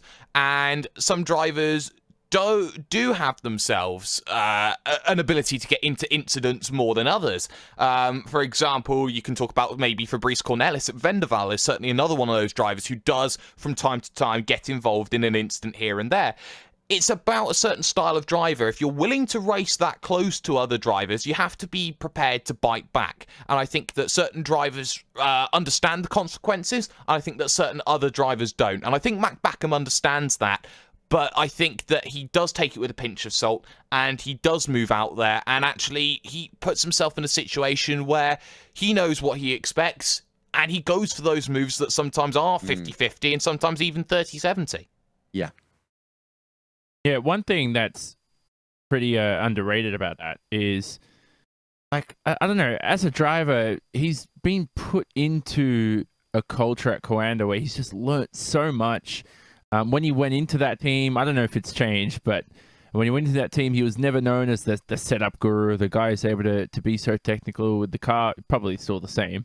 But the point is that when you're around drivers like that, I notice you sort of steer into the same sort of the same sort of areas as them. You know, when I've hung around very consistent drivers who practice race pace for 2 weeks before a race, I do the same, and I get better in terms of long run pace. Then when I'm around a bunch of hot lappers, well, you can see why I finished P35 in the season standings. You know, it's a very easy to see this in terms of culture, and I think that Coanda culture right now is you know, is as good as any other team out there, and I think that's what's really helped Mac the most in terms of really just cleaning that diamond in the rough that he was. Yeah, I completely agree. Completely agree. I don't often give out Driver of the Day awards. I'm going to do so today. Marcus Jensen, P number 5. What a drive. Well done. Fantastic run. Talk us through it. I've made him speechless. Come on, Marcus. You can talk to us. Thanks. Yeah, it was a fairly good race. Quite interesting. The first stint was quite good, but in the second stint, my tires were just absolutely terrible, and I just lost so much time. Yeah, but the third stint was okay. Just couldn't keep Mac behind. But Now, we classify as one of the quote-unquote privateer teams, because you're the only driver running the World Championship Grand Prix Series within the team that you're within. And it's been fascinating to watch you in this race, in that Burst eSport car. Of course, you moved away from Apex Racing UK. You joined a new team. You're in a different situation right now. How's the adjustment been over the last few months? Well, you know, it was quite a late change. So it was only about a week ago that I left Apex. So had to adjust a bit, and I was lucky enough to work with a few other drivers from the testing. So that helped a lot. So. Was it I know I'm prying at this point. Was it in your mind to leave Apex for a period of time, or was this just a kind of like last minute deal that came up for you? Well, I had been talking with them for a while, but I wasn't quite sure until a couple weeks ago or a week ago. So it was a late decision for me. So. You got yourself top 5 in the first round of the 2018 iRacing World Championship Grand Prix Series. What lessons can you learn from here to take to the next round of the championship at Phillip Island? Well, I think I have to work a bit on the setup, or we have to work a bit on the setup, because in the second stint it was just not too good. I definitely think there's a lot of room for improvement, so I think that's the main thing. And again, you get my Driver of the Day award. I mean, I think you've had an absolutely fantastic race, and we've seen others kind of fall down around you, but you were able to stand up and finish inside the top 5. Burst eSport, many people don't know anything about this sim racing team. Shout out sponsors, who gets it done for you?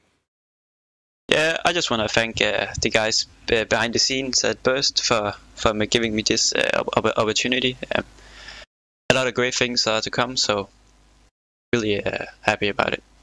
Marcus Jensen coming home P number 5 here today. All right, I'm going to give you the chance to challenge me. Driver of the Day, Johnny, you agree? Marcus Jensen, I mean, driver of the day, isn't it? Shouldn't it be the race winner? It's not like they're in different cars. Everyone's in the same car. Everyone's in the same car. But we know that we're going to have Coanda. We know we're going to have Team Redline at the front of the field almost. Okay, so good point. So Jensen, yes, is up there. Jamie Fluke, can we give him some love? Yes. Give him some love. Anton Higlin, Baguette French world champion. Excellent job in 7th. Yeah. You know who it could have been instead of Marcus? Obviously, Marcus wins it for me, but it could have been Kevin Ellis Jr. if he didn't get that pit penalty. Yeah, but that's the thing. It's like you go from hero to zero immediately in those sorts of stuff. And Kevin Ellis Jr. had a fantastic race. I mean, he came back with the field to come home in 9th, but he messed up one of the most important parts of a race like this there, Johnny.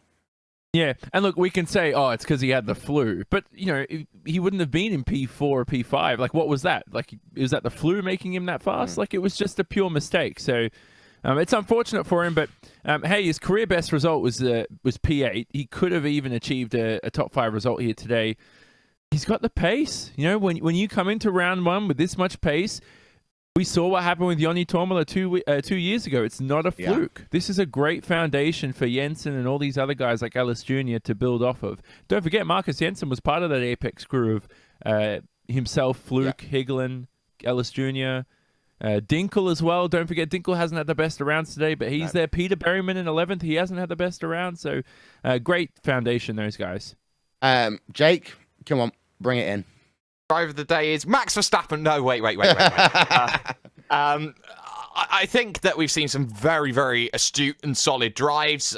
You could put Fredrik Rasmussen up there, the way that he drove through the field, but of course he had that incident. Antoine Higeland deserves all the credit that he deserves, going from 22nd up to 7th position. And you know what? I'm going to go for a real sleeper agent of drivers who maybe had an underrated drive that impressed. Davide Corps went plus 13 positions in this event. Yes, it wasn't a drive that we saw anything of, but he was up there. He did very well. But my driver of the day would be Antoine Higeland. Yeah, and we've got to give credit to Antoine. I say he had some fantastic drive here today.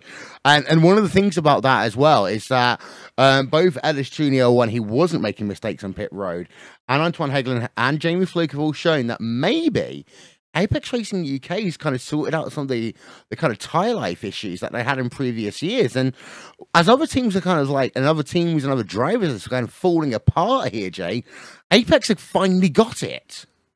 I think Apex are there. I think they've got some strength now, and the way that they need to push forward with the likes of Fluke, the likes of Higeland, the likes of Berryman, they now have to start going out there and being aggressive and starting to get these positions. Kevin Ellis Jr., for example, was up there fighting for that top 5, as we've talked about all throughout the proceedings that we've seen today.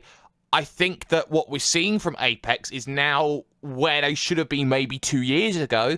Now they've got to start looking, okay, can we consistently challenge now the Coanders and the Red Lines? Now can we start thinking about podiums? Yes. Now can we start thinking about victories? Not yet, I don't think. Yeah, I want to bring actually Connery Maddock into this conversation as well, because he's been working furiously hard on social media all day long. I actually want to talk about one of the drivers who, you blew it, Connery, Marta Piatella, and I often use Marta Piatella as the kind of stick ranking in terms of, you know, understanding how well some of these teams have gone, because Piatella is one of those consistent top 10 drivers for Coanda Sim Sports. He came home P14 here today, and I think that's a very interesting measuring stick over the fact that a lot of drivers and a lot of teams here today have stepped it up for the first round of the 2018 World Championship Grand Prix Series. And yeah, exactly. And, you know, as you said, you use Marty Piatella as a measuring stick, but the thing is he hasn't really had the greatest of races today. Even though he did manage to come home in a relatively decent position, it still just didn't really go all his way. You had that spin near the end of the race with Jamie Fluke as well, tagging him from behind in the Curva del Sol. So when all is said and done, Piatella has actually had a decent race today, considering. Yeah, he has. But there's one thing. There's the kind of quote-unquote elephant in the room that we've not talked about yet, Jake. FAG2 Racing. They're going to classify this as a bad day, quite simply. They are, and I think Danny Engels will have to have a look at his two boys who have made their efforts. They've seen Sebastian Job. They've claimed technical issues, so give them benefit of the doubt with Sebastian Job. But ultimately, this is a team that had two contrasting qualifying performances and two contrasting race performances as well. They've got to work out now how they get both of those drivers to have the good parts of the event instead of the absolutely nightmarishly bad parts of the event that FA Racing G2 have had. It looks more of a Fernando Alonso of the last 3 years than it did maybe the Fernando Alonso of 2004, 2006. Drink.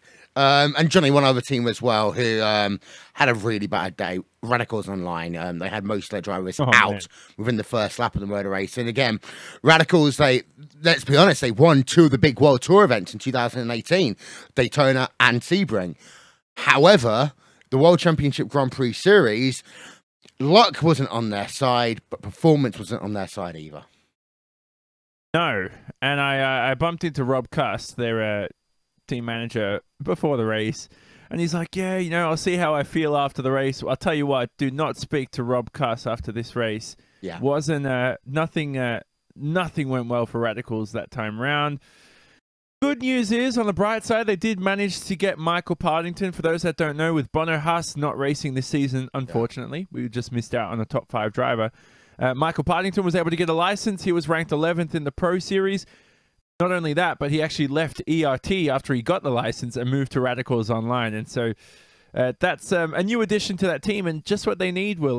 You know, another driver out there, and he's not young, but he's got, you know, a lot of potential. He's smart. He's getting better every single day. So let's see where the sky's the limit for Michael Partington. But Will, as much as it's don't talk to Rob Cuss, after that move, don't talk to Brenton O'Brien. Yes, I completely agree on that one as well. And I know Brenton's not a happy chappy right now. We never talk about the Orion Race Team, Jake, and the Orion Race Team had kind of like an Orion Race Team race, shall we say. They did. They were very quiet, and I don't think that, aside from the opening stages, they really made quite an impression here today. Yalvaz should have been up there scrappy, and his race pace just dropped him back. Davide Corps had a very strong showing, getting up to 19th. But aside from that, Dion Verges didn't really offer much. And you look at Ilka Harpla out on the opening laps. I don't think this is a performance that Orion will be too happy with. This is not the performance that gets you recognised, I don't think, if you can't put a driver inside of the top 19 positions. So I think that Orion need to go back to the drawing board. They've got a lot of work to do. They've got a lot of positions that they need to gain. The qualifying effort was good. Don't get me wrong. I think that João Vaz did a fantastic job of things. But I think that their race pace seriously needs to have a second look at, and they have to start investing in their team, Will. This is what you said on the podcasts. I agree. I agree. And it seems to be they are slipping backwards, and that's a worry for them. That's all we got time for, ladies and gentlemen. Round number 1 of the 2018 iRacing World Championship Grand Prix Series is in the books. Don't forget, you can catch all the highlights on YouTube, on Twitch TV, and on Facebook Live from the iRacing World Championship Grand Prix Series. Also, don't forget, Sim Racing Observer. Check out the recap of the race, and also in terms of who are going to get those illustrious Barry points. You can also check out, of course, the Simon Racing Report, talking to the teams, the drivers from the iRacing World Championship Grand Prix Series. In 2 weeks' time, we head ourselves over to Phillip Island. My God, it's a fast racetrack. It's one of my favourite racetracks to go to, and it's going to be very interesting because now we've got history on the line. We've got ourselves Hutu and Kroenke. They've both won 14 in a row previously. Kroenke now has a chance to make it 15 in a row. Shout out, it's something about our trackcam22.com. Andreas Werner and One Design for overlay design, overlay animation. Simon Grossman, Aption.in. Nick Thiston, RaceSpotTV live timing. Johnny Simone, Jakes Berry, Connery Maddock on social media. I'm Will Vincent. We'll see you in 2 weeks at Phillip Island. Thank you so much for watching. History has been matched.